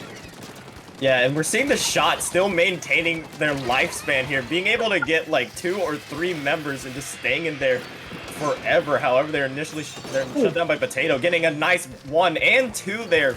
That E-leader is dangerous on this map, like you were mentioning earlier, and with Kraken as well, just to being able to stall this. They try to get up there, just trying to stall. However, JoJo's ASMR is like, nah, get out of our house. We are not letting you in here. However, Great Value Chicken with this really good push. I will want to note, though, with the addition of the E-leader, you do have to lose the Junior with the bubble, because you have to maintain cooler. You have to have a cooler weapon in the end zap. So definitely interesting to see if that will affect it at all, because bubble is a really good special on Tower Patrol. It's really a give and take with these comms. You get one thing that you think might be able to give you the win, but you have to take away another. Like that Junior could have been really strong here, but maybe they balanced it out and they found out that the E-leader might be what they needed. And seeing this push going all the way to 36, maybe they were right. I think that might have been the right choice right there. It really just depends on if they're able to get this tower back from JoJo's ASMR. If not, it might be the end for them. But if they are, that lead is still pretty strong. They have the time to give JoJo's ASMR space and take 3 of them down. It's just the wiper backing up, but they do have cooler, so they are back really fast. However, it does seem like Chickens are able to take back mid fast enough before the cooler respawn really activates, which is quite impressive if I do say so myself. Yeah, JoJo's ASMR with 2 specials trying to potentially retake control here. The triple ink strikes do go out. The Stamp and the Zuka available, never mind the Zuka shut down. The Stamp also shut down as well. That's 2 members of JoJo's ASMR down, and now that will give a little opening for Great Value Chicken to push. Both Zukas are popped, just raining down hell, trying to find a pick. A member of JoJo's ASMR falls. It is the Zuka player, and now trying to regain their foothold. Potato, dangers on the E-leader, manages to find the trade. They have been a key and just on point with their shots. JoJo's ASMR needs to respect it. If you see that line coming your way, you might just want to see if you can find some cover, because they are not going to miss those shots right there. And that insane range with that 1 shot potential, it is something that you are going to want to have to respect. You're not going to want to. We've seen in this game so far just how much you need to respect that E-leader. If you don't, it's gotten them to 24, and that's gotta be scary on JoJo's ASMR. The nerves would be up if I was playing right there, but they're able to get the pick on the brush, and they do have jumps coming in, so this could be what they need. And their cooler, I don't think they got their cooler out on the Chicken, so that's actually a really good pick right there. I don't know, I might have been mistaken. Yeah, if I'm JoJo's ASMR, I would just spam like Zuka or triple ink strike just in the general direction of Potato just to shut them down. As I say this, the Potato is shut down, and so is that Zuka. JoJo's ASMR potentially taking the lead away here as it's just a brawl. Luke was just being able to get 2 there with the brush with that range. However, that last player just trying to maintain a hold, but the second checkpoint will not be capped. Beautiful response there from Great Value Chicken as 30 seconds are left in the match here. You could see that they were really scrambling. They saw that they didn't have much time. It was then or never, really. They're going to try to keep that push going, but it seems like it's not going to work. And with only 20 seconds left on the clock, I can only imagine what's going through their heads right here. Maybe they're not going to get the 3-0 sweep, and maybe that E-leader was the key to victory here. And 2 going down on the Chickens right here might be what they... But it's... Ooh, with that Kraken coming out and only 1 second left, it looks like that is game. And we're going on to game 4. JoJo's ASMR 2, Great Value Chickens going 1 right here. That is really impressive. That first push seemed to be exactly what they needed to get their footing right there. Yeah, that Charger just proving to be a new dimension to Great Value Chicken's lineup. Just Potato on the Charger being able to find a nice initial double there on that push that led them to being able to get to 24. But shifting over our look at JoJo's ASMR, they did not. It's not like they lost any momentum or played any differently per se. It's just I feel like they weren't really expecting the E leader to just create that much of a problem for them. I guess like in the mindset they were expecting Pencil, and Pencil you need to shoot twice, but with that E leader, not only do you have a bit more range, but also being shot once and you're out of the game for long if you don't have cooler. But if you have that cooler out, not so bad. But still, that E leader right there completely threw them off that from what I saw. And really respectable pick coming from Great Value Chicken Finger Dippy. I think that's the first time I was able to get that right. Yeah, and if you're JoJo's ASMR, it usually now it's up in the air what teams do. Do you stick with what's worked for 2 games, or do you switch to try to counterpick? But the fear of that is you might overthink yourself and play yourself into a weird comp that you're not comfortable with. So it's gonna be interesting to see if these teams make any changes. The E leader, a different flavor of E leader, if you will, coming out on the side. And I also, I believe, saw a paintbrush on the side of Great Value Chicken, and yes, a switch from vanilla ink brush to the paintbrush. That's an interesting choice from me. I personally don't know much about brushes, but I don't know. I would have thought that maybe V-brush would have been a better pick here.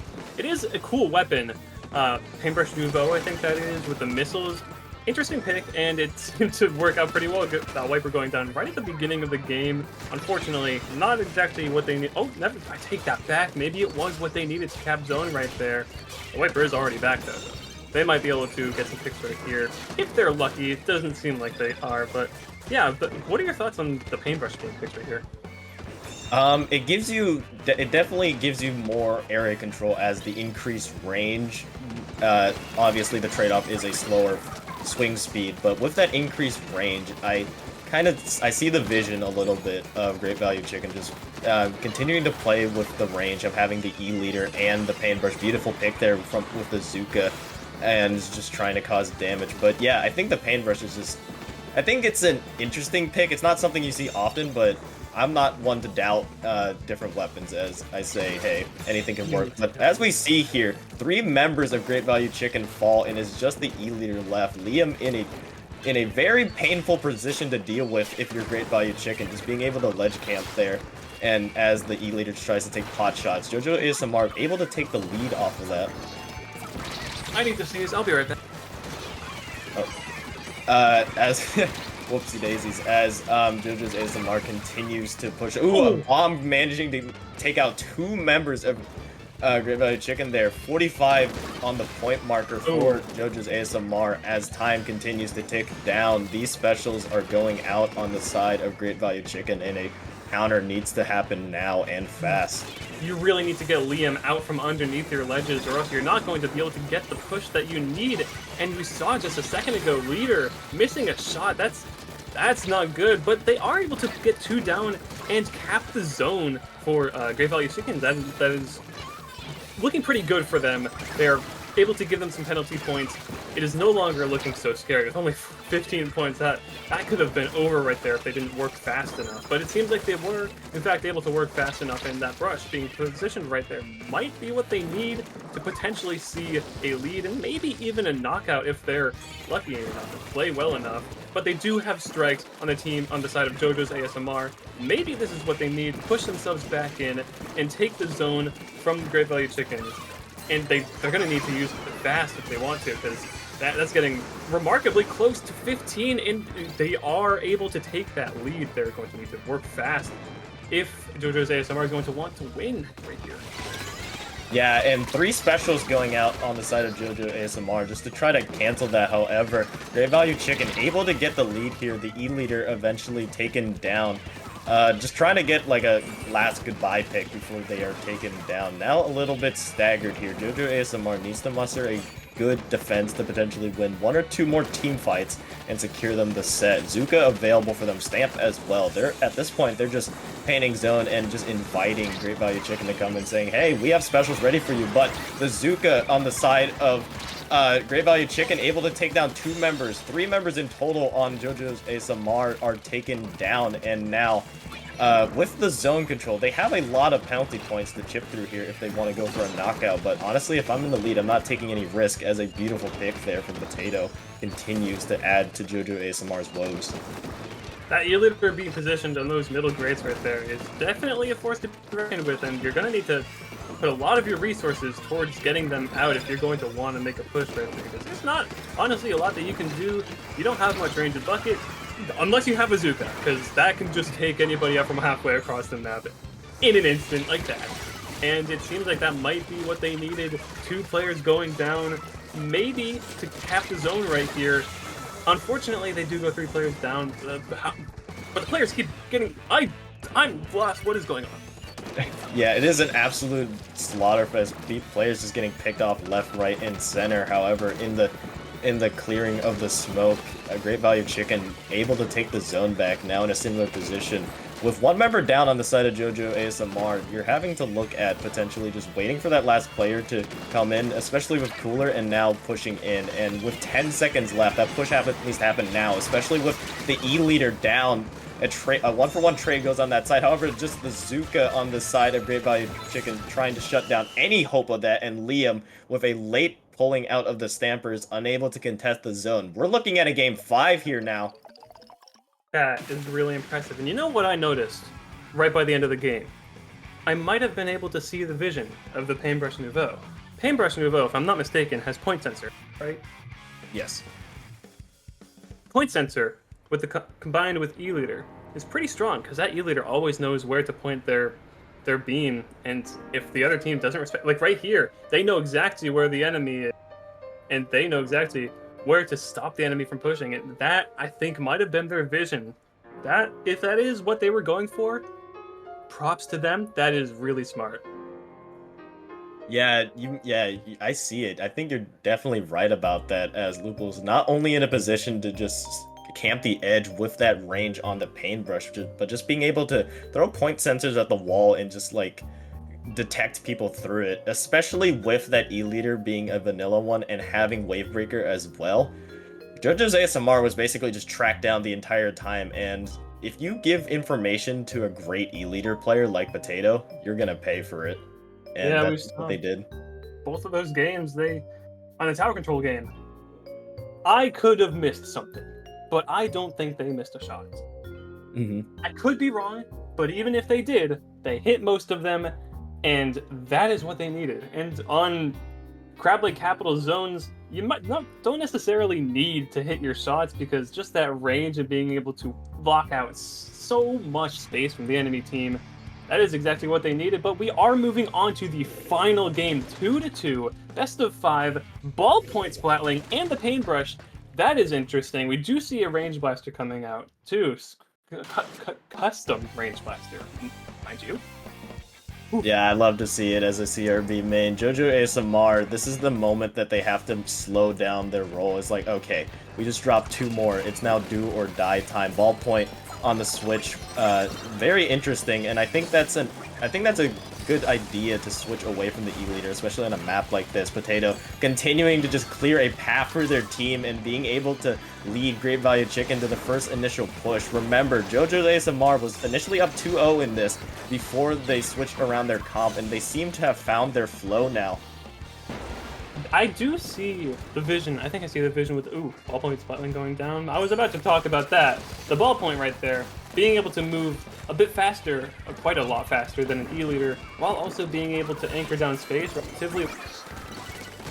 Game mode like Rainmaker, which moves as fast as it did. We're not even a minute in, I want to add, and Great Value Chicken has already brought it to 38. Checkpoint right in the first 30 seconds, and then bam, right down to 38. Unfortunately, they were not able to knockout, but we do see a checkpoint break right here from JoJo's ASMR. Might be able to take the lead, just a few more points, and yeah, there we go. Fast. I cannot express just how fast this game is, and a wipeout on JoJo's ASMR is exactly what they need to potentially take back the lead, but we're really going to have to see if their specials are able to get them there. Yeah, so far it has been a back and forward brawl as of the nature of Rainmaker, Humpback, Pump Track. It is a bloodbath, or ink bath rather, as specials go out left, right, and center. The Rainmaker left to their own devices and are taken down by members of JoJo's ASMR, now being able to recover parts of mid. Just the chaos that happens here is just untrackable in most situations. Liam on the CRB being able to lead their team in. 2 members of Great Value Chicken fall, and this could potentially be what JoJo's ASMR needs to push in. The Rainmaker caught a little bit behind, and the moment opportunity passes a little bit, but they do manage to at least get a little bit into the side of Great Value Chicken. Yeah, I mean, that Kraken was pushing that shot all the way back past the final checkpoint, allowing them to get JoJo's ASMR all the way to 13. That's got to be scary for the Chickens right here, because being that close with the CRB, still finding those picks, it's incredible how long they're holding Rainmaker here, just right next to the final pedestal. And I don't know, I probably would have tried to make a break for it right there, but I'm a thrower too, so maybe don't listen to me. Well, yeah, Liam was causing so much chaos in there, just staggering out Great Value Chicken for all they could. However, now being 2 down, Great Value Chicken being able to push in on the back of Potato's Inkjet, just causing damage. However, 2 members are taken down by the shot and eventually traded. However, that will basically be a push killer as Potato just backs up and potentially giving their team jumps to recuperate on this defense here, especially with the Zuka online. You know what I'd like to point out about this game in particular is just how well both teams have been defending. We saw at the beginning, it took less than a minute to get to, what was it, 36 on the scoreboard, and now we're going down to 1 minute and 30 seconds, which is quite significantly far into the game, but it's still going despite those initial pushes being able to make it oh so far to the final checkpoint. They're not quite able to make it, and I think that is just a testimony at how well these teams really are able to make a comeback. And it is still anybody's game right here. You still got an entire minute on the board, and you got coolers out, players down, coolers out, but your players are down. You really do still have a chance. You just got to keep their cool and wait for that opportunity that they really need to take back the lead. 13, though, it's kind of scary. I'm not gonna lie. Yeah, and they will have to develop that fast, as with 40 seconds down, it is do or die time, and looks like members of Great Value Chicken are falling. The Zap just left alone, and it will be a staggered wipe here. With 30 seconds left, Hold My Hand on the bucket, just continuously causing damage, just playing keep away from the Rainmaker. 20 seconds left. You need to get on this eventually. Your tournament is on the line here. Crunch time, do or die. Hold My Hand with the triple ink strike will be deadly in this final push defense. Man, I told you, that bucket on this map mode, it's kind of insane. It goes kind of crazy, and I really respect it. Good bucket players too. Hold My Hand. I don't think we need to hold their hand, because it seems like they've got it in the bag. They still have those strikes, and with it being on overtime, that might be the end. It might be the end, and we might see JoJo's ASMR taking this game right here. But they do go 2 down, and that bucket no longer having strikes, it's kind of huge. You just really need to get past this elbow right here. But it's kind of scary, and it's gonna die. Unfortunate, and it does seem like we are going to see JoJo's ASMR taking this set 3-2. Bringing it to the final game was kind of crazy, but they were able to pull it back, taking 2 games, losing 2 games, and then finally sealing the deal with that last game, bringing it right into overtime. But they were able to get the W, and that is what we like to see here. All 5 games played.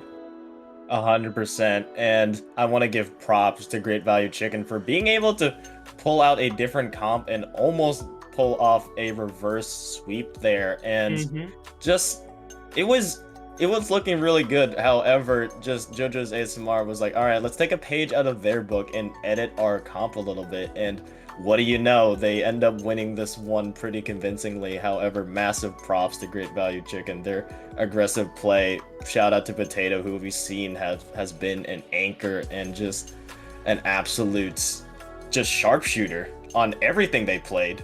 Pencil, ballpoints, E-leader, just causing JoJo's ASMR to just respect them and just not be in their sightlines. Yeah, but with that being said, that is the end of the set. The win going to JoJo's ASMR. However, I do believe in just a moment we are going to be moving on to another set, so if you're in the chat, don't leave. Keep watching. We got more games coming right your way as soon as humanly possible, I'm sure. Yes, don't you go anywhere. Feel free to grab a snack, some water, or whatever, but we will be right back as we move on to semifinals of Prism Break number 2. We won't be going anywhere. We'll be here when you know what, go get popcorn, go get some Minute Maid. Oh, I love Minute Maid. Side tangent, yeah. Minute Maid, elite. Please sponsor. We need. That would be amazing, yes. It would be amazing for Minute Maid to sponsor us, but my hopes aren't high. I could go crack open a Minute Maid right now, though. Oh, you know what? No, we don't. No. I don't think we have time. Maybe. Probably not, but we will now move on to semifinals between English or Spanish, oh no, or versus Bad Piggies here. As we look at these teams real quick, Bad Piggies has won all 4 of their Swiss stages and won them pretty convincingly throughout. While we look at English or Spanish, same story there, winning all 4 of their Swift stages. Definitely interesting to see these evenly matched teams together as I look over at the bracket real quick. Bad Piggies being able to take down Yes in a 3-1 series, and English or Spanish doing the same against Non-Bred. Yeah, I mean, they've clearly got to be pretty strong teams to make it this far. Sorry. Oh, that really messed me up. Anyway, you clearly got to be really good teams to make it this far into the tournament, and I don't know. I don't think I'd be able to make it this far. So if I were in either team's shoes, any of these players right here, I'm sure they've got the experience to know how to deal with this. But if I were in their shoes, I would be freaking out. What about you? Yeah, but I know some of these players are built for this moment, especially Keem says GM. I've seen that name pop up in a lot of these tournaments, especially really late in these tournaments. So be on the lookout for them. As we look over and switch our gear to looking at the maps here, Umami Ruins on Splat Zones will kick off our 5-game potentially series. What are your thoughts on this, Randy? I know people like this map mode, and I know that Tenebrola can work well on it. But I don't know. I don't have a good time. No. That's all I have to say. Just no? No. Well, on this map especially, I've seen quite a bit of splash as well using that crab. Crab is going to be really important here. Again, another one of those maps that backline is really important, and as most of you already know already, this is a 2-zone map with that middle lane being a really important, I guess, high ground position for teams to really organize themselves, especially slayers, skirmishers, any front line, any rollers, brushes, even shots. Just being able to have that control in your team's favor will allow you to get the opponent's side's zone painted, and having that advantage is key. Getting a leader or a pencil up there is also really scary once you have control, because the other team is going to be scrambling to get a Zuka out to take care of you, because you're not going to let anybody slide so easily into the zones, and if you do, then you must have done something wrong, and you should probably read. Right, and we look as well at the other maps as well. Any other map modes stick out to you in this set that we have here? A little bit. Game 2. Ship cargo. Tower control. Now, I might be a bit personally biased with this map, because in Ludi, we had an amazing mode, and it was one of the highlights of my Splatoon experience. So, I mean, also, as a rapid deco main, I also am quite partial. Ship shape, tower control. It is very snowbally, I must admit. However, it's really, really fun. And if you're able to make a comeback like we did, I think that just makes it oh so much sweeter of a victory. What about you? What map mode here are you looking forward to watching? Yeah, I've seen a lot of Museum Rainmaker, and that's a nice map mode to work on, but hopefully if we make it to at least Game 4, Mahi Resorts Zones, my mantra is embrace chaos, and this map with its quirk just lives up to that so well, as basically expanding the map, expanding the playing field 2 times over, and being able to have more space just at the flick of a wrist like that is just something that is in tune kind of with Humpback Pump Track, where there really isn't a front line, however less intense. And to touch on Tenebrella a little bit, I've seen a lot. Yeah, Tenebrella on that map is really good. I love Mahi zones simply because of Tenebrella. And from my personal experience as a Tenebrella player, it may seem like you're doing bad, however, I can assure you that Tent Shield does so much on that map. Your results may not agree with you, but if you win the game, you must have done something right. Unless you didn't, and the other team just did more. For sure. And to go back on Museum,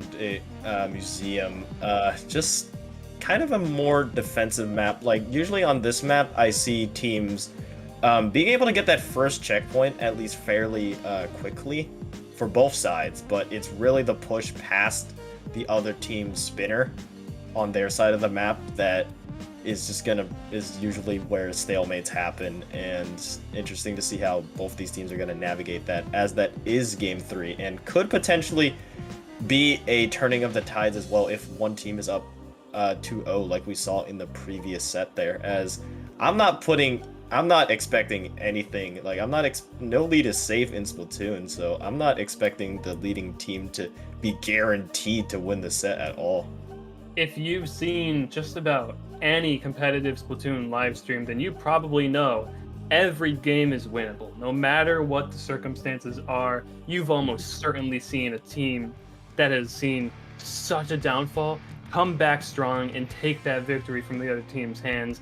And we are going to be starting with Splat Zones on, I almost said Mahi. That's not this map. This is Umami right here. X-Blast and Double Shot. That's an interesting comp. What do you think they're cooking right here? Oh boy, just looking at the specials, Double Zuka, Booyah Bomb, and Stamper. That is going to be a very painful, really painful set of 4 specials to deal with if you're on English or Spanish. On the side of English or Spanish as well, just an interesting comp here, electing to do Tri-Slosher Novo as their cooler weapon, and the screen as well. That cooler going down immediately, and the specials now online for Bad Piggies here to turn and potentially get the zone in their favor. Yeah, I mean, I'm a personal believer in the Tri-Slosher move. Points for special nerfs did certainly hold it back, but I mean, that wipeout right there might be evidence for it being a strong weapon. They were able to get that wipeout, and taking this circle right here, Ab Tank right there, able to, at the very least, get down to 50 if they're able to hold it for just a little bit longer. And yeah, it does, like, they are going 3 down though. They are able to bring it down to 50 with that Tri-Slosher being the only one alive. It's going to be harder to hold though, and it is an instant retake from Bad Piggies. It's quite impressive. They do admittedly have quite a lot of paint. Double Shot and Wiper, not the paint that you're going to scoff at, but it's pretty strong, and I can definitely see how that retake happened right there. Yeah, Art Blank going down there after finding not really that much use of their stamp besides just maintaining pressure. Snipes with this Deco just trying to cause damage, trying to take down a shot, manages to find a 1-for-1 trade, however their Dooley's teammate falls behind him. Art Blank trying to find another pick onto the Squeezer, and it will lead into a wipeout for Bad Piggies here. And now with that wipeout, they have the lead, and with the Booyah Bomb online as well, potentially hoping to extend it even further. Yeah, now I think right here is where those specials that you pointed out at the beginning are going to be, oh, so annoying to deal with. And I mean, all the specials have been used, but they are still able to find that pick. 2 picks right there, and this might be a knockout. However, there was so much going on right there. Barely keep up. Yeah, but we do see a knockout, and that is Bad Piggies taking the first game. Props to them. What do you think about that game? What do you think was the highlight of that game?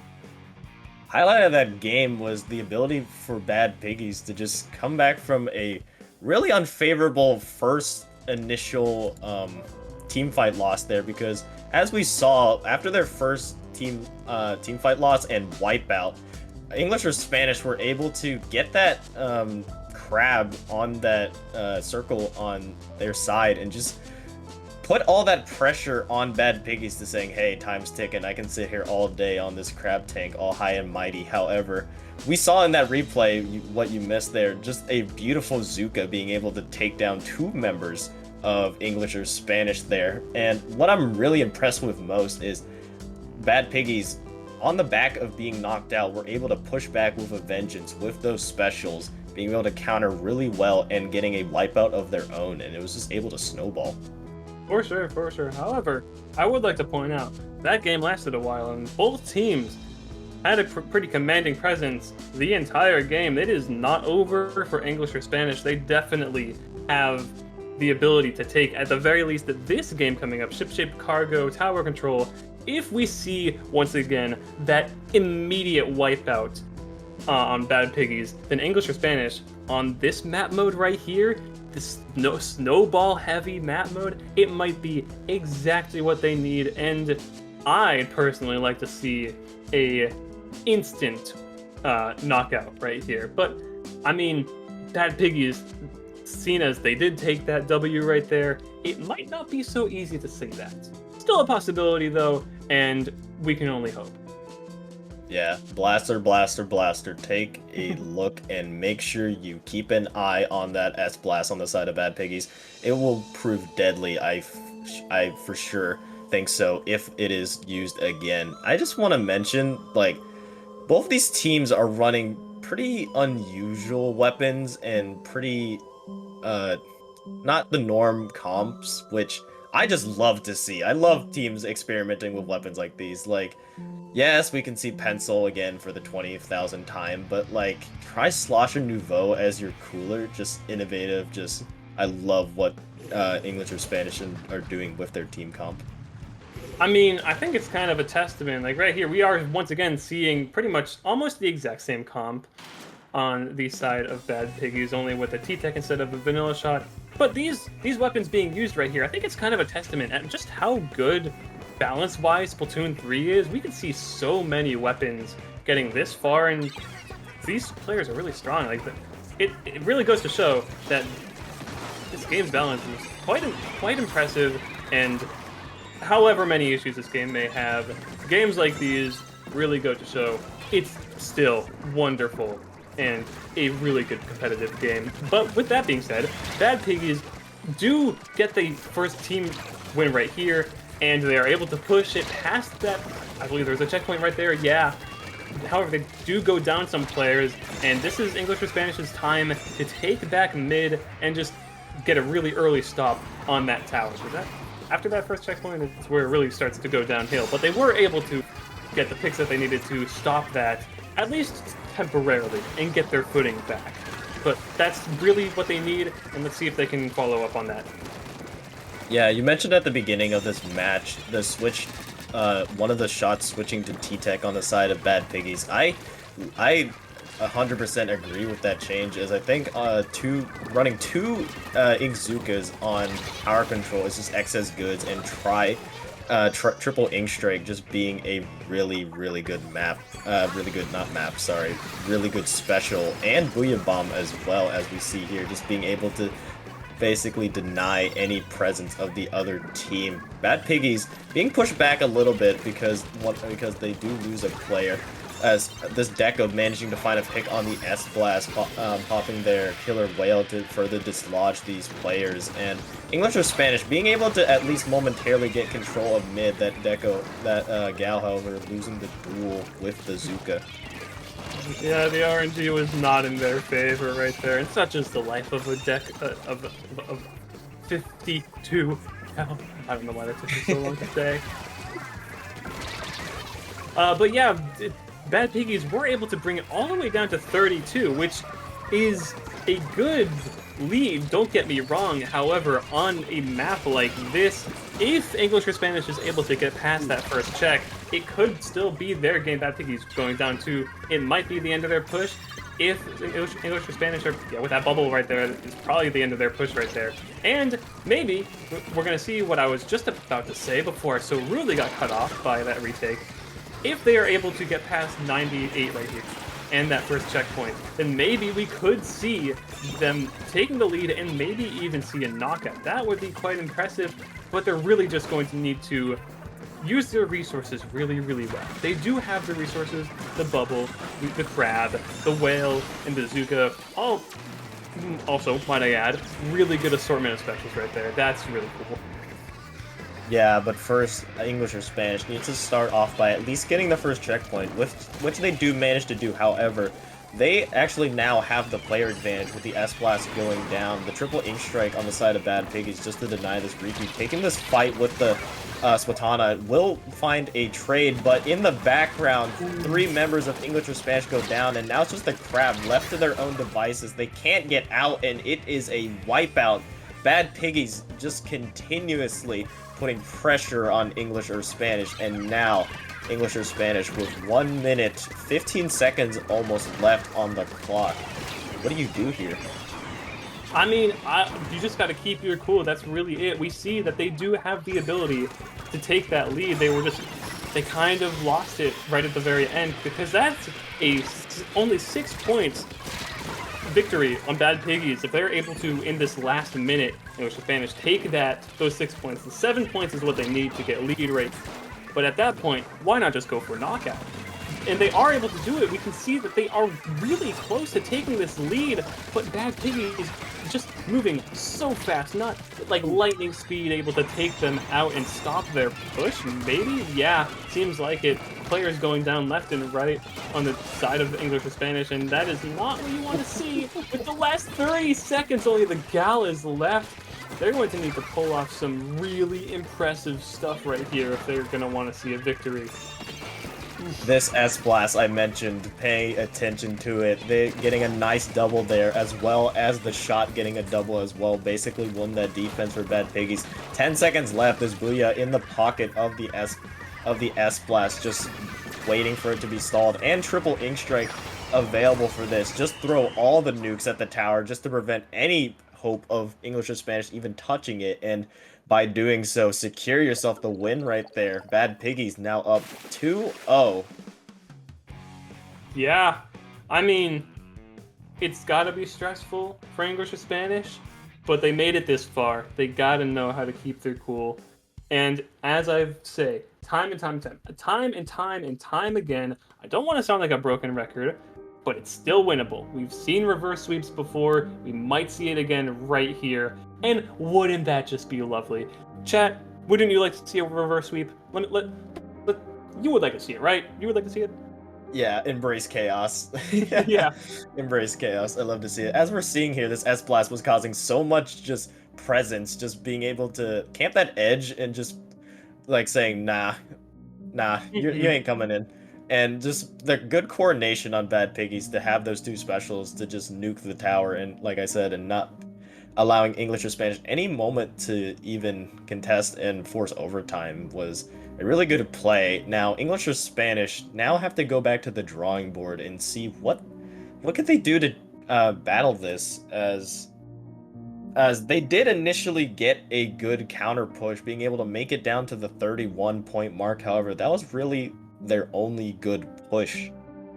I mean, I think what we need to see from English or Spanish is something to really contest the range of Squeezer and S-Blast, because they have not insignificant range value. And that might just be what's getting them these wins.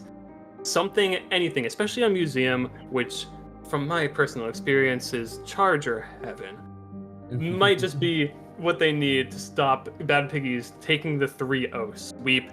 And we'd love to see at least one game go to English or Spanish just for the sake of entertainment, wouldn't we? 100% agree. Now, if I were to make recommendations to English or Spanish, I mean, a part of me wants them to stick with non-conventional weapons. Like, Mm-hmm. yeah, let's run Tri-Slosher on Cooler. Why not? Like, I like where their head is, and it did work to an extent on that second game. However, the other side of me is like, maybe you bring in an edit or a pencil just for your Cooler so you have that backline presence to allow your teammates to be able to make plays. Like we have seen, like these players are able to make plays on English or Spanish. It is just a matter of if they are able to do it, we are going to see only 3 members of English or Spanish load in here. But back to what I was saying, Oh, yeah, that's yeah, a DC.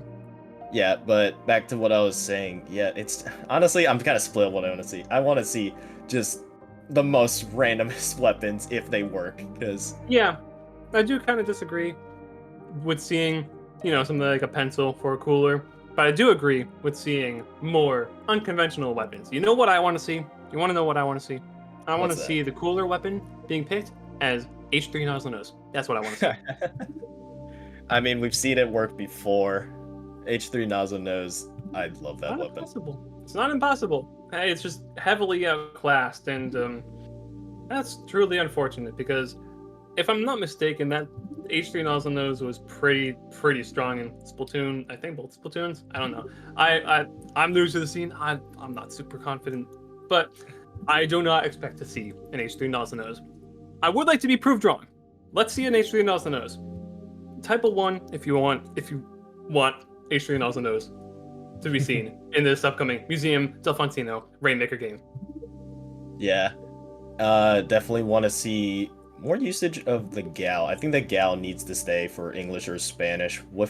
It doesn't matter which gal, honestly. With the deco, you get the splat color screen to allow your Rainmaker to push and your team to push through that chokehold of the spinner, like I was mentioning back at the beginning of this set. Or alternatively, just make the wall your sub weapon with the vanilla set. Just being able to put down a quick wall and allowing your team to have protection and push with the squeezer as well. Like the squeezer with Zuka, we saw an example of it. Like an ink wall go up and then the squeezer would go behind it, pop Zuka, and was able to just have that peace of mind knowing that they were safe. Walls really are an issue. Like, there's a reason that 52 gal and squeezer are so powerful.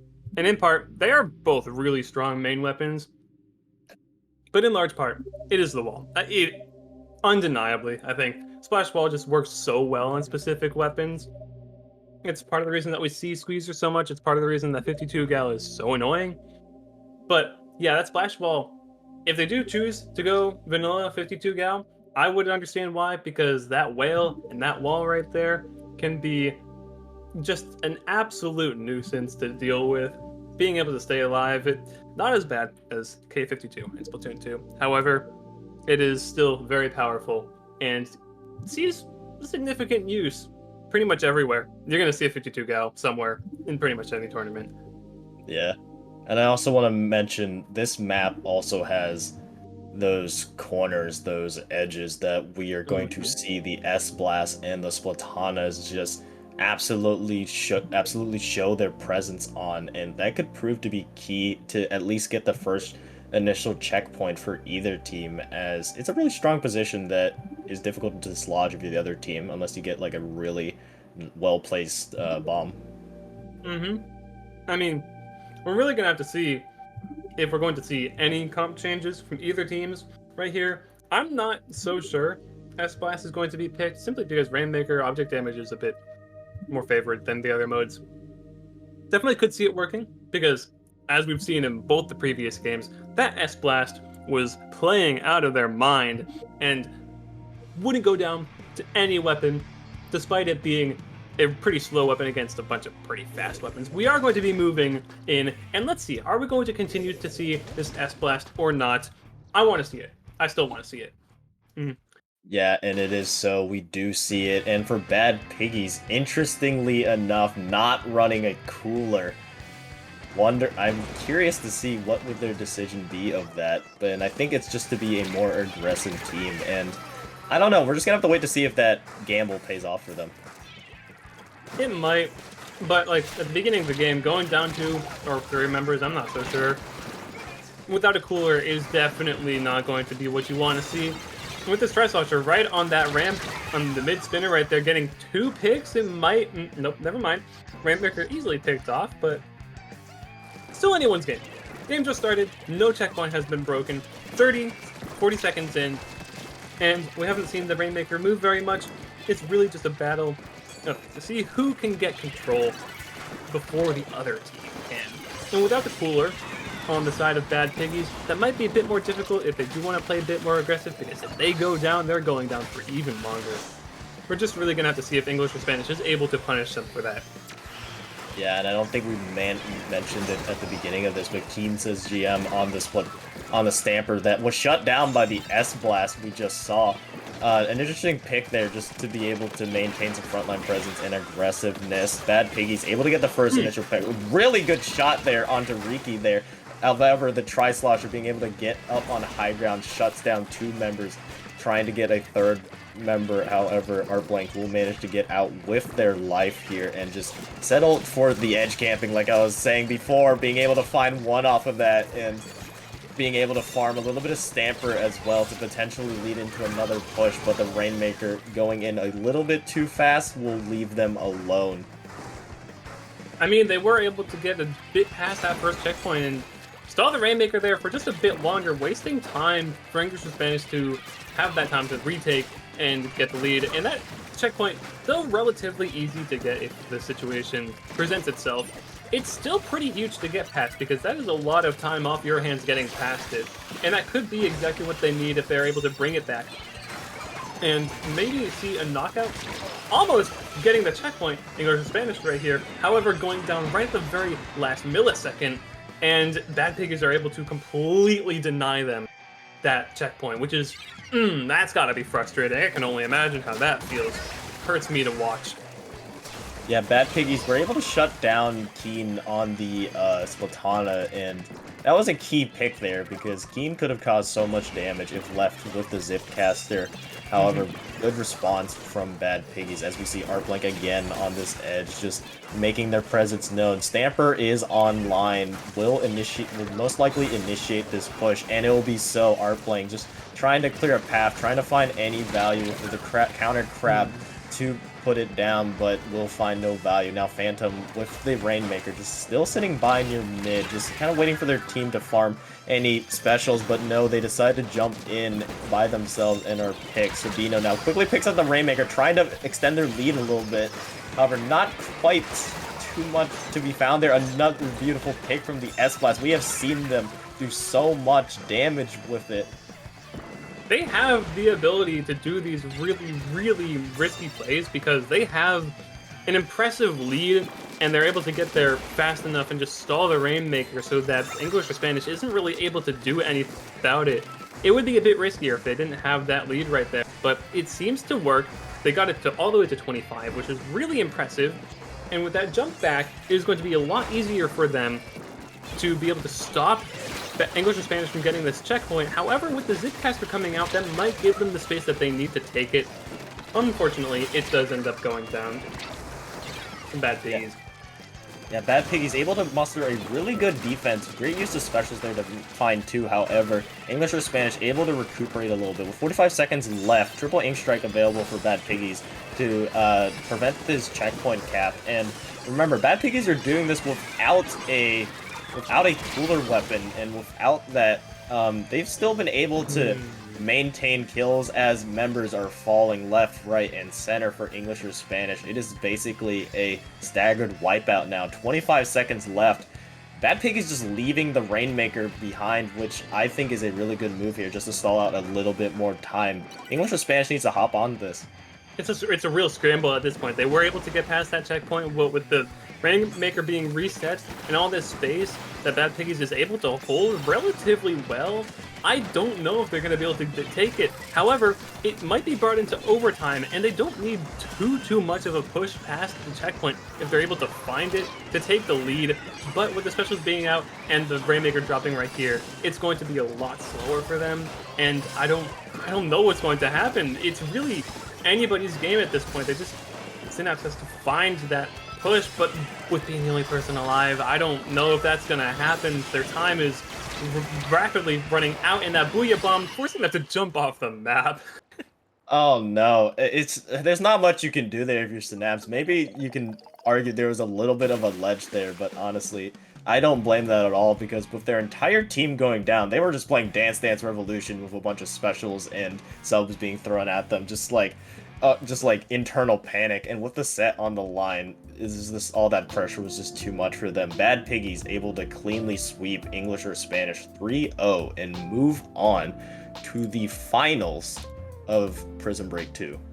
That's quite impressive, if I do say so myself. That 3-0 sweep, like, the games lasted a while, and English or Spanish was able to hold out really, really well. However, Bad Piggies, every single game, just able to find that win. And moving on to the finals is really impressive. If they're able to keep this up, then I'd love to see them win. That would be awesome.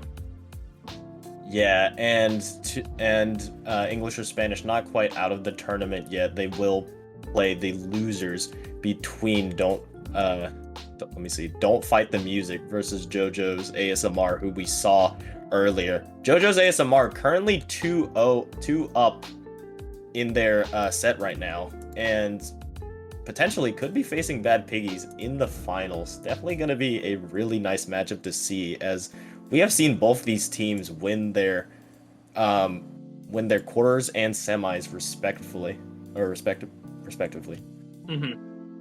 Really, I mean, it's not set in stone yet who's going to be moving on to finals to face Bad Piggies, but JoJo's ASMR, we saw them win.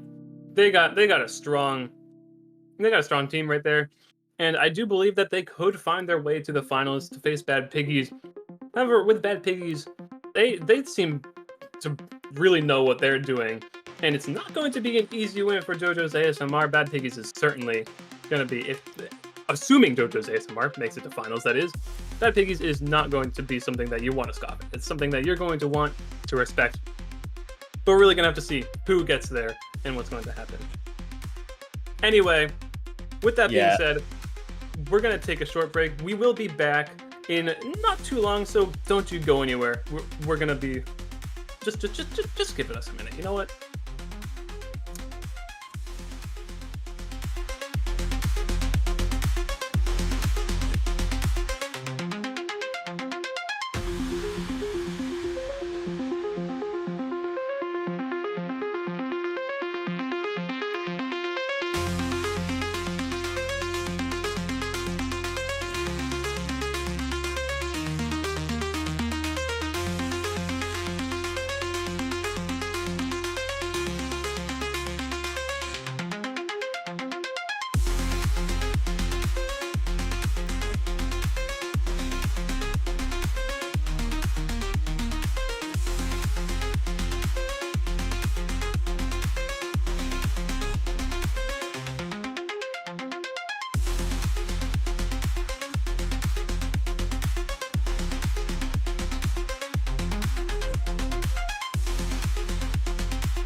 Jump scare warning. Hello, guys. We are back here for Grand Finals of Prism Break 2. Rocket is back here on the mic, joined by who?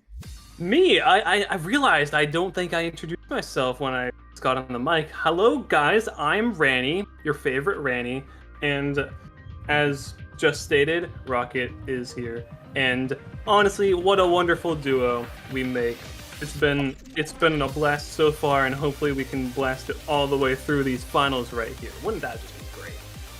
Yep, the Double R duo is here, and we see our Grand Finals, not semifinals, Grand Finals matchup here between JoJo's ASMR, who we went over their quarterfinals matchup, and we see Bad Piggies, who you just saw a second ago, knock down English or Spanish into the third place, who we've actually already seen the results. Don't Fight the Music has already swept English or Spanish in that series, it looks like. Is that right? That doesn't seem right, unless Or did that they happened drop? really.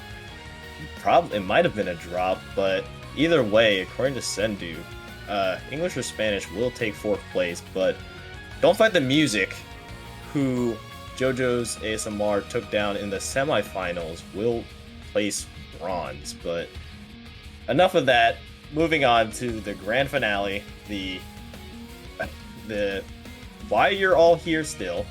Mm-hmm. Just This is the moment you've all been waiting for. yeah. However, the second best thing that the one in chat should know is that yes, I did end up getting my Minute Maid, and I'm feeling I'm so back, and I'm better than ever.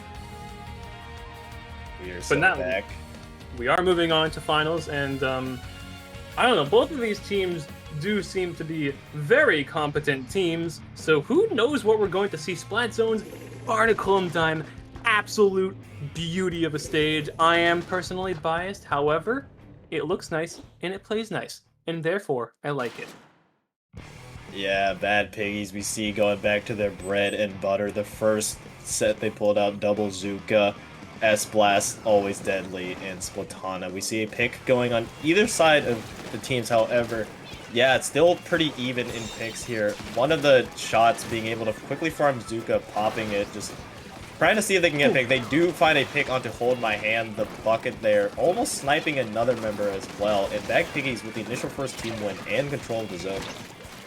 Yeah, I mean, JoJo's ASMR does have Cooler right here, and the strikes coming out might to take the zone, and unless they're able to get another Cooler, they might just need to fall back a little bit. As we stated much earlier on, getting picks on the Cooler player is getting that insane quad from... that stole the thunder right off the bat. Damn. Yeah, Liam just in the right place at the right time with that stamper. Members of Bad Piggies just grouped up, cleaned, wiped off the face of the earth, whatever you want to call it, but quickly turning that around single-handedly for JoJo's ASMR. Art Blank potentially trying to create some magic of their own with the Stam not being able to find much, quickly shut down by a beautiful Zuka shot from Rat Tomiko right there. And JoJo ASMR's lead is continuing to build up here. I do want to point out that both teams do have a vanilla Splatana wiper, so those stamps, we're going to be probably seeing plenty of them. But the bucket going down here is not great. They might not be able to... They have the bucket and the wiper going down, and the shot. The pencil being pushed all the way back is going to be a quick flip for Bad Piggies, and now it is really their chance to get Cats right here underneath the ledge, able to get two. I did not see the second person drop right there, but they were able to find them, and that's what matters, because now, with Art Blank right here, they might be able to find the picks. Unfortunately, S-Blast, once again, goes down, and the Zuka and strikes coming out is going to be maybe a flip. Yep, definitely a flip for JoJo's ASMR. Why even question? That was exactly what they needed to do. Yeah, Sabino with this Zuka in their pocket here, just waiting for their team to push with them, and initially leading. Beautiful Zuka strike in the lane, being able to take out two members. Falls to the bomb, but just right place, right time. And that has been a theme for a bunch of these specials and fights. Right place, right time, being able to take out multiple members. Art Blank being able to get a quick pick onto that player there with the stamp, however, does fall. And now it's just a 1v1 in mid here as jumps come in. Bad Piggies having the zone. Still needs to maintain the hold of it, though, if they want any chance of flipping the lead into their favor. However, JoJo's ASMR not giving it up without the fight. The pencil continuing to paint, just trying to maintain it. Hold my hand on the slosher. We've seen how deadly they've been with it, being able to flip the zone into JoJo's ASMR's favor here. And now just pushing back Piggies as far as they can. Two going down, though, is going to be what Bad Piggies needs to take a flip right here, and yep, we do see a flip. The pencil was not able to stop that, and with the Booyah Bomb coming out, maybe to stall? Yeah, it seems like they're going to stall and throw that away, and they're going to be able to keep the zone right here with all of JoJo's ASMR pushed all the way back in their spawn. With the strikes coming out, it doesn't look like it's going to be enough to flip the zone. However, it does push Bad Piggies away, and with 2 going down, it might be what they need to get enter. But Artblank over here is able to hold their space incredibly well. I mean, not well enough to keep it for too much longer, but I mean, they did it. And this Stamp getting 1 on the bucket, and maybe another one right here on the other wiper. Unfortunately, hits the wall. And that's just what you gotta come to expect with Stamp. It's super unpredictable what value you're gonna get out of it. Yeah, but with the attention being drawn to the player and not the zone, this penalty point for JoJo's ASMR continues to tick down to the 5 mark. And with the Booyah Bomb trying to deny the flip, barely manages to, and potentially flipping it. Now there's more penalty points back into JoJo's ASMR. A beautiful flick right there by the S-Blast, just being able to take down the shot before they are taken down as well. Bad Piggies now, without their penalty points, now are able to potentially, if they get a couple things going right for them, maybe 1 or 2 lucky breaks or team fights or both, they can easily steal this from JoJo's ASMR. I mean, I don't think we pointed this out, but they still don't have a cooler on their team. The Bad Piggies are still running coolerless, and it's a really close game. Unfortunately, that is a wipeout, and Liam with another wipeout with that Stamp. I mean, it kind of goes to show that Cooler is really powerful, but with how close that game was, Coolerless, I mean, you're not completely out of the question. It's still a game, and you can still play, and you can still win. Unfortunately, they were just a bit outplayed by JoJo's ASMR right here, and it's nice to see this team once again show how powerful they really are. And like Liam, I mean, obviously it was the highlight of the game. I think there's no contest there, but Liam with that quad with the Stamp, that was insane. And I think that honestly was a game changer. Yeah, we see it here, just completely wiping out the entireties of Bad Piggies, a little BM as well. But we also saw them at the beginning as well, getting a initial quad, and I'm also receiving word as well. Bad Piggies have made it all the way to Grand Finals without ever running a cooler at all. So that's just how they play, and that just goes to show how impressive they are. Just like, we don't need it at all. We can just kill you 2 times over. Especially with that S-Blast. They seem really competent with that in their hands. I mean, I guess any weapon could really be a threat in the right hands, and it seems like they know exactly how to play it. And that's what we love to see, don't we? An S-Blast is something we don't really see very much in competitive Splatoon, especially making it all the way to finals, and that's really impressive now. And it seems like it might work. I mean, Bad Piggies did lose the game, but they're still in the finals, and that is only the first game. They can still totally bring it back. Undertow Stowaway Rainmaker, I'm not sure how good it is, like, S-Blast is here, but I wouldn't be surprised if they keep running it because it's worked thus far. I mean, whenever there's an edge, S-Blast and any blaster just thrives, and after the first, if that team is able to get the first checkpoint push and is able to get past the first checkpoint, being able to camp near the edge of basically where the enemies spawn, I think that's where S-Blast is going to be a true annoyance for the side of JoJo's ASMR. However, if Liam just keeps doing what they have done, basically winning that game single-handedly with 8 kills, just from basically Stamper there, I mean, it might not even matter how well the S-Blast does. Liam could have beat that game single-handedly without the... Yeah, but like that's not to discredit any other members of it either. As we see an interesting change off of the pencil in with the edit. Lose some of that range, yes, but now you have firepower for sure on the side of Bad Piggies. Electing to switch back to T-Tech on this. I don't have an opinion either way of running Double Zuka or T-Tech on Rainmaker, but hey, missiles are always nice to have. Both. Yeah. They have both a missile, not missiles. I'm stumbling over my words, but you know what I mean. To go down on SMR, they are able to find the pigs, but Bad Piggies is able to find a checkpoint within the first 30 seconds of the game. I think that might have been 30 seconds on the dot, but they're not done yet. They're going to run it even further, making it all the way to 26. And they still got 2 players alive. The push is dead, but they're not out of it. And especially this shark right here. This might be hilarious. Unfortunately, Liam goes down. That was a lucky hit. Yeah, Liam looks like he was about to take down, they were about to take down that S-Blast. However, the S-Blast somehow managing to find 2 there, which is just unbelievable to me. That S-Blast should be dead there. There's no reason that should be alive, but just shocking altogether. And now here again, the S-Blast back in action, causing damage over and over. Eventually does fall to that edit, and the Rainmaker now reset into mid. JoJo's ASMR needs to recollect this. Liam, we've seen how well he's done with the Stamper, seeing if they can get 1 here. Misses the Stamper, unfortunately, however, tries to go onto the kill with the shot, and will find that pick. Now up 1, JoJo's ASMR will take Rain, and looking to go towards the left side where Liam did clear that lane for them.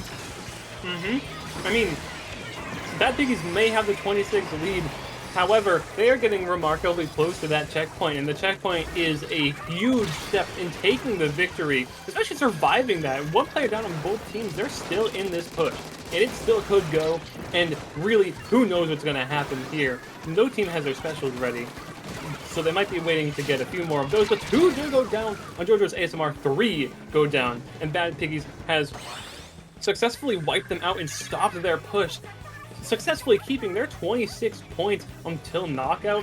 A very, very strong lead. What they really need right now is to paint and make sure that they can get back, or who knows, maybe they may opt to stall, but it's really up to them. It's in their hands, quite literally. They are carrying the Rainmaker. What they want to do with this Rainmaker, seeing 1 pick go down, they might want to keep pushing this. They do also have that stamp, which might be an entry tool that they need to potentially knock out, which would be really, really fun to see. Yeah, the Stamper going down on the side of Bad Piggies. Another player falls. Phantom just, at this point, just trying everything to get out. And we see a wipeout on the other side now. Both of these teams being able to muster up a wipeout on their defense. And now, JoJo's ASMR getting another chance to cut down this lead. Hold my hand with the triple ink strike ready for this push to dislodge members. It will go out now, trying to clear a lane. Manages to find 1 to Sabino. However, a counter triple ink strike will deny them any space to move up as they lose their bucket, and now they only have a Zuka to work with to try to maintain this. Beautiful kill there with the Rainmaker to potentially get this. 1.5 minutes left. The time is of the essence now. Don't discredit the Rainmaker. It may be slow, and it may not be the strongest weapon in the game. However, it's still a weapon, and they are able to find the lead by 1 point. That is insanely close. Bad Piggies needs to rush. They have just over a minute to stop that right there and get all the way back to the other team's side, and they weren't able to find any more points the last push. Will they be able to find it right here with only a minute remaining in this game? Who knows? Maybe. They are a strong enough team to pull it off. But is JoJo's ASMR strong enough to stop them from doing that? Yeah, being 2 down is not where you want your defense to be. Now, not being grouped together, only 2 players really ready to receive this hit. Cooler used, though, the Stuka as well to buy some time for them to regroup together, just trying to target this Rainmaker. The Rainmaker, Phantom, the carrier, being able to dance ever so nicely. Art Blank, Liam's counterpart here, trying to recreate some magic that they did. However, Bad Piggies will lose their Rainmaker carrier as Art Blank is taken down by several members. S-Blast there, still up top, causing damage, creating space, and 3 members down on JoJo's ASMR. Wipeout now, and this Booyah Bomb. It might look like a straight path, almost though. However, Bad Piggies will not take the lead here. JoJo's ASMR will maintain it ever so closely. However, it is still in overtime. Two quick kills from Sabino. The Zuka being popped as well. It is up for grabs here. Bad Piggies will barely take it and be able to switch the lead last second, stealing that game away from JoJo's ASMR. We are tied up 1-1 now, Ranny. I was just about to say, yeah, JoJo's ASMR is really showing the power of Tacticooler. With that Tacticooler out and the picks that Bad Piggies gets, don't really mean much, but if they're able to follow up on it like they did and get those jumps in to really just get that 1-point lead right at the end of overtime, oh my, that was, oh my, I'm dizzy from that. That's a game right there, and an impressive show of just how much you are able to hold your ground with a coolerless comp. That pick right there was insane right there. Like if they didn't get that pick and JoJo's ASMR kept the Rainmaker, it was over. Fortunately, they did have the jumps to get. That's really a game changer. Congrats to them.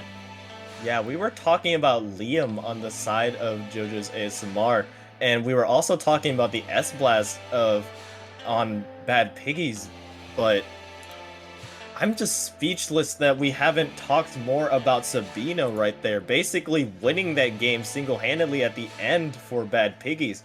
Like we saw in the replay, barely able to survive the Rainmaker explosion, and with time barely ticking down, being able to eliminate 2 members of JoJo's ASMR, pulling out that Zuka, giving jumps for their team, and even picking it up at the end to switch the lead. We're just seeing heroic plays from everybody here. This game, I mean, I may not be the most well-versed in competitive gaming overall. However, I can certainly say that Splatoon 3 for the Nintendo Switch is definitely one of the fastest-paced competitive games there is right now. Games like that are really good to show just how insanely fast things can turn around. They were like, what were they, 30 seconds with Bad Piggies having the Rainmaker in their spawn, bringing it all the way back to the other team's spawn, and clutching it up right at the very end. All happened so fast. You don't see that in any other game. This is, right here, folks, you are witnessing something very special. Yeah, like, if you're on the side of Bad Piggies there, they were able to get that initial wipeout and team fight on the back of their S-Blast playing, and that Booyah Bomb, and I was like, just yes, yes, yes, and then you go in, you just die, and it's just Sabino left, and you're like, oh no, we might lose it here, but Sabino coming up huge with that, just cluster of emotions you're probably feeling for Bad Piggies right now. You have that adrenaline, and if you're on the other side, I mean, that's a heartbreaker right there, but you're going to have to recover, and recover fast. Both of these teams electing to stay with their same lineups as the previous map. Let's see if things turn out a little bit differently with maybe a little bit change of fate here. If I'm not mistaken, Bad Piggies did get the W on Splatzone's Umami Ruins in their last set. I believe so, yes. So this map is definitely something that they have proved themselves to be pretty strong with. And, I mean, with the players going down on either team, it's really no really good determining factor yet as to who is going to win. But with the Pencil picking up a clam right here, not really being able to put it in the basket, the 2 players going down on Bad Piggies, it's not looking great for them. The coolerless comp might just be downfall for this opening push right here, especially with more and more players going down. The direct, though, was insane. Yeah, but quick counter as you were talking about how this coolerless comp may not work. I'm done doubting Bad Piggies. If they run through this entire tournament running coolerless, that is a statement right there. I'm not putting anything past them. Sabino, the hero of last game, with the Zuka, with the ball in their hands. Art Blank with the stamp as well to potentially lead Sabino into this push. As we see, Bad Piggies has a huge clam advantage here. Yeah, I mean, 19-15 clams is definitely, if I'm doing my math correctly, more than 5. And yeah, they're able to get that 1 clam in. However, both teams only putting 1 clam in the basket, it seems. It's going to give them a 1 point plus 1 on the score. And now it is back to JoJo's ASMR being 1 point in the lead. With that power clam being so close to the basket, they might be able to get even more points on the board. However, they're opting to back up, which might be the play because, I mean, we see the other team having quite the defensive capability. So backing up might have been the play. However, they are able to get another clam in, more clams in, and if the shot is able to just break some ankles, unfortunately they are not. They almost got the kill, and that would have been huge. And as I'm saying that, more and more clams keep getting thrown into the basket, and this is clamless at its finest. Yeah, JoJo's ASMR able to get that jump in last second to further their lead. This entire series has just been back and forth between pushes, my turn, your turn of attack and defense, if you will. Hold my hand, able to get a good position on this circle here, just with their triple ink strike. However, has to back off as Bad Piggies are like, nah, we're not letting you have this position. This is our home. The S-Blast, being able to get one pick before being traded by Hold My Hand. With that slosher, I think it's a really good position, at least near this this tower here, just being able to deny any player, especially the opposing team's pencil, just from having that high ground, as we see Liam continuing to cause just trying to get some poking damage in there, with a stamp also available for this push. May not be the most appropriate time for this, but let's just think about this real quick. The other Bad Piggies, not Bad Piggies, JoJo's ASMR does have a pencil. However, Bad Piggies have strikes, a Zuka, and a Booyah Bomb that is able to move them oh so quickly, and now they're relatively out of play as soon as one of those specials gets popped, and that might be what they're aiming towards, to get that pencil just out and away, not able to charge the coolers, and if they're out of play, then they're more or less on equal grounds, because neither team has a cooler at that point, and the other team's essentially a player down. But as I'm saying that, trading back and forth right here, I think that was Holding My Hand that opted to jump back to spawn, which honestly might have been the play. 1 minute left with their lead. I can definitely see them holding this lead for even longer, especially, I think, is taking all of their specials and throwing them all right towards JoJo's ASMR. However, they're not quite able to get a clam and throw it into the basket. Not yet, at least. It seems like they might be able to right here. So, the games move so fast. I say one thing, and then it instantly just... they miss. Yeah. It instantly just is instantly irrelevant, because this game moves so incredibly fast. It's crazy. Yeah, but with 30 seconds left, Bad Piggies not really being able to find much follow-up in their time running low, and with JoJo's ASMR getting a pity clam off of that with 20 seconds left, they need to maintain a hold of mid here. They actually do have a ball back there, a little off screen, but what I was mentioning earlier, Bad Piggies needs to maintain mid control with 8 seconds left. Time is ticking down. Specials, 3 specials available for Bad Piggies. We have seen how deadly these specials are. One pick for the Zuka there, Sabino, being able to use that arc length, potentially trying to get value of the Stamper, trying to get them in, but no. Half of overtime is already running low, and members of Bad Piggies are falling left, right, and center. The S-Blast managing to find a pick, but also falls, but that might be it. And that wipeout will seal the deal for Bad Piggies on that map, unable to come back from that deficit. And now JoJo's ASMR up 2-0, 1 game away from being crowned Prism Break #2 champions. And wouldn't that just be a lovely title to have? I personally would love to be able to put Prism Break 2 champs on my Sendu profile. That would just be an absolute honor. But they do got to keep their game up. Like, we've seen, Bad Piggies are definitely very capable. It is not a game JoJo's ASMR just yet. They got to keep their heads up. Both teams do.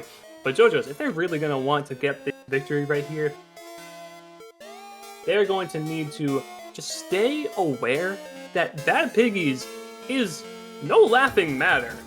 And especially on Robo Ramen, I can definitely see S-Blast being something that is very capable here. Also, just what are your thoughts on Robo Ramen Split Zones? 10. Hopefully, we're probably not gonna see a tent, but I just want tent mentioned on Robo Ramen, because I have seen a lot of Tenzuka. But you were mentioning S-Blast. Yeah, S-Blast is going to be killer here. In terms of any other players, Sabino, keep an eye on him. Keep an eye on them. Just always causing chaos. Liam as well. These X Factor players, not to discredit any other players as well on both of these teams. Both of these teams and all their players have played fantastic, but those players I just mentioned have just been the swing factor between both teams of whether who can really take over. And being in the grand finals, it's now or never, especially if you're on Bad Piggies, who down 2-1. I don't think they changed their comp at all to cooler. I feel like that hurts their identity as how they've run their comps, because I just see their comp and I just think that they're gambling pretty much. It really is a gamble. If they're able to get some really, really good plays in, then it's pretty smooth sailing for them. However, with that being said, a cooler on the other team is something that they're going to want to keep in mind. Get is picks from the other team on them. However, spot zones, Robo Ramen, there's a lot to be said about. There are multiple opportunities to take, multiple different approaches to be had, and it seems like we are going to be sticking with the T-Tech Wiper S-Blast and Shot, which is no shock there, and we're going to be sticking with the same comp from JoJo's ASMR too, I believe. Yes. You've seen these weapons throughout this entire set. You know the players are behind them. Let's just get right into it. As we see through the initial team fight, that S-Blast initially getting picked off. Phantom managing to catch Tamiko before they fly away from that jump. Phantom being able to paint the zone off of that. And Bad Piggies with the initial zone take here. I would like to mention that Hold My Hand is probably, I would say, a key player in this match right here, because, oh, that's a fall off the map right there. That. Anyway, as I was saying, definitely probably going to be a key player here. Strikes definitely really good on splat zones, and Bucket is not only just a very strong weapon overall, I've seen it succeed a whole bunch. To be fair, this map does allow a plethora of weapons to really thrive, and I think we're seeing that here, because both teams, with that Zuka coming out and 2 going down on Bad Piggies, I mean, it's really a bloodbath right here. I don't even... Yeah, JoJo's ASMR pulling away from Bad Piggies' score here. 30 left. Bad Piggies needs to take the time and develop a good defense. This triple ink strike, a really good placement to be able to flip the zone immediately and put in penalty points. However, Bad Piggies are actually able to gain a foothold. Actually, I was thinking that they weren't able to, because Hold My Hand with the triple ink strike right there, like I meant right there as I was talking about it, could have countered pretty quickly, but they do eventually lead to that. And with the penalty points, Bad Piggies at least deny JoJo's ASMR from the knockout, but only temporarily. I was going to say that it takes some real skill for the T-Tech to be able to land those strikes and flip the zone, especially from the weapons on JoJo's ASMR. They have quite the paint output. Being able to strike the zone and take that and completely take it is really impressive. However, it is once again back in JoJo's ASMR hands, and their penalty is quickly ticking down, and with the strikes coming out, maybe they're able to find another flip. Unfortunately, the counter strikes seems to hold the zone for JoJo's ASMR, and now they're only left with a stamp to be able to push even more forward. Now Booyah Bomb too, but one player does go down on each team, and it seems like Bad Piggies are finally able to find more points, but 2 players going down. I don't know what's going on right here, but they still have the zone, and that's quite a miracle. And no longer is the distance between the scores so high that it is rapidly decreasing, and the distance between those scores just keeps shrinking and shrinking and shrinking. However, as I'm saying that, JoJo's ASMR able to take back the zone for a split second? What is going on? Price strikes going back and forth, basically determining the flow of who gets the point here, as JoJo's ASMR is able to take it back now. Triple ink strike coming down to make sure they secure it 100%, but keep an eye on the T-Tech. There it is. There's the counter triple ink strike, and no, not a flip from it at all, as JoJo's ASMR able to maintain it, being able to shut down Art Blank's Stamper as well. Sabino with the Zuka has proven deadly, trying to find any value with it, and they need to find it fast, as JoJo's ASMR is now out of the penalty points, with Booyah coming in as well, and the triple ink strike to definitely switch it, and there are the penalty points. You could see that they were definitely scrambling to get that zone. If they didn't cap it then they weren't going to cap it at all. Unfortunately, they did cap it. Unfortunately, though, 4 players going down is typically what you want to see on your side. Yeah, not at all. Hold my hand with the triple ink strike in their pocket to deny this last overtime push. Bad Piggies needs to pull a rabbit out of their hat to do something with this. Sabino desperately painting any part of the zone with the Zuka, but it may not be enough. However, last second, Bad Piggies still fighting for it, but no, JoJo's ASMR are able to cover their footsteps, and that means JoJo's ASMR 3-1 Bad Piggies and are your Diamond Bracket Prism Break 2 Grand Champions. And honestly, said it just a few minutes ago, but that is something that you should wear as a badge on your Sendu profile, because that means something, at least to me. Because this was a wonderful, wonderful tournament to watch, and both of these teams, Bad Piggies might have lost 3-1 on the finals, but they held their ground so well, and everybody here did such a good job, and honestly, JoJo's ASMR, they deserve it. They played incredibly well and had some incredible plays, and just props to them. That was an insane game for both teams right there, and I hope you guys enjoyed that in chat, because that was... I couldn't even keep up half of the time. Yeah, massive props to everybody on JoJo's ASMR, and you were mentioning it, like, I didn't initially mention Hold My Hand as one of those X Factor players, but it turns out they were that for JoJo's ASMR there, being able to get a pick or two and go into the side, into Bad Piggy's side, just with the triple ink strike as well, securing that win for them. And before we get going and saying goodbye to you dear viewers who are still here, where can the beautiful people at home find you, Randy?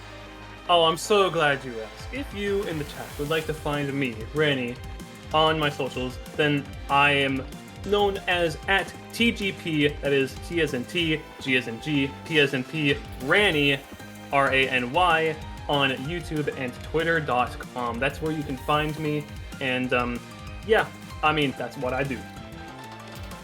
Yeah, and as for me, if you want to see more of me, I tend to be in some very public, very large Splatoon Discords, sometimes just chilling around. So if you see me in a VC, pop in, say hi. My DMs are also always open to just conversations. Don't spam them with weird stuff.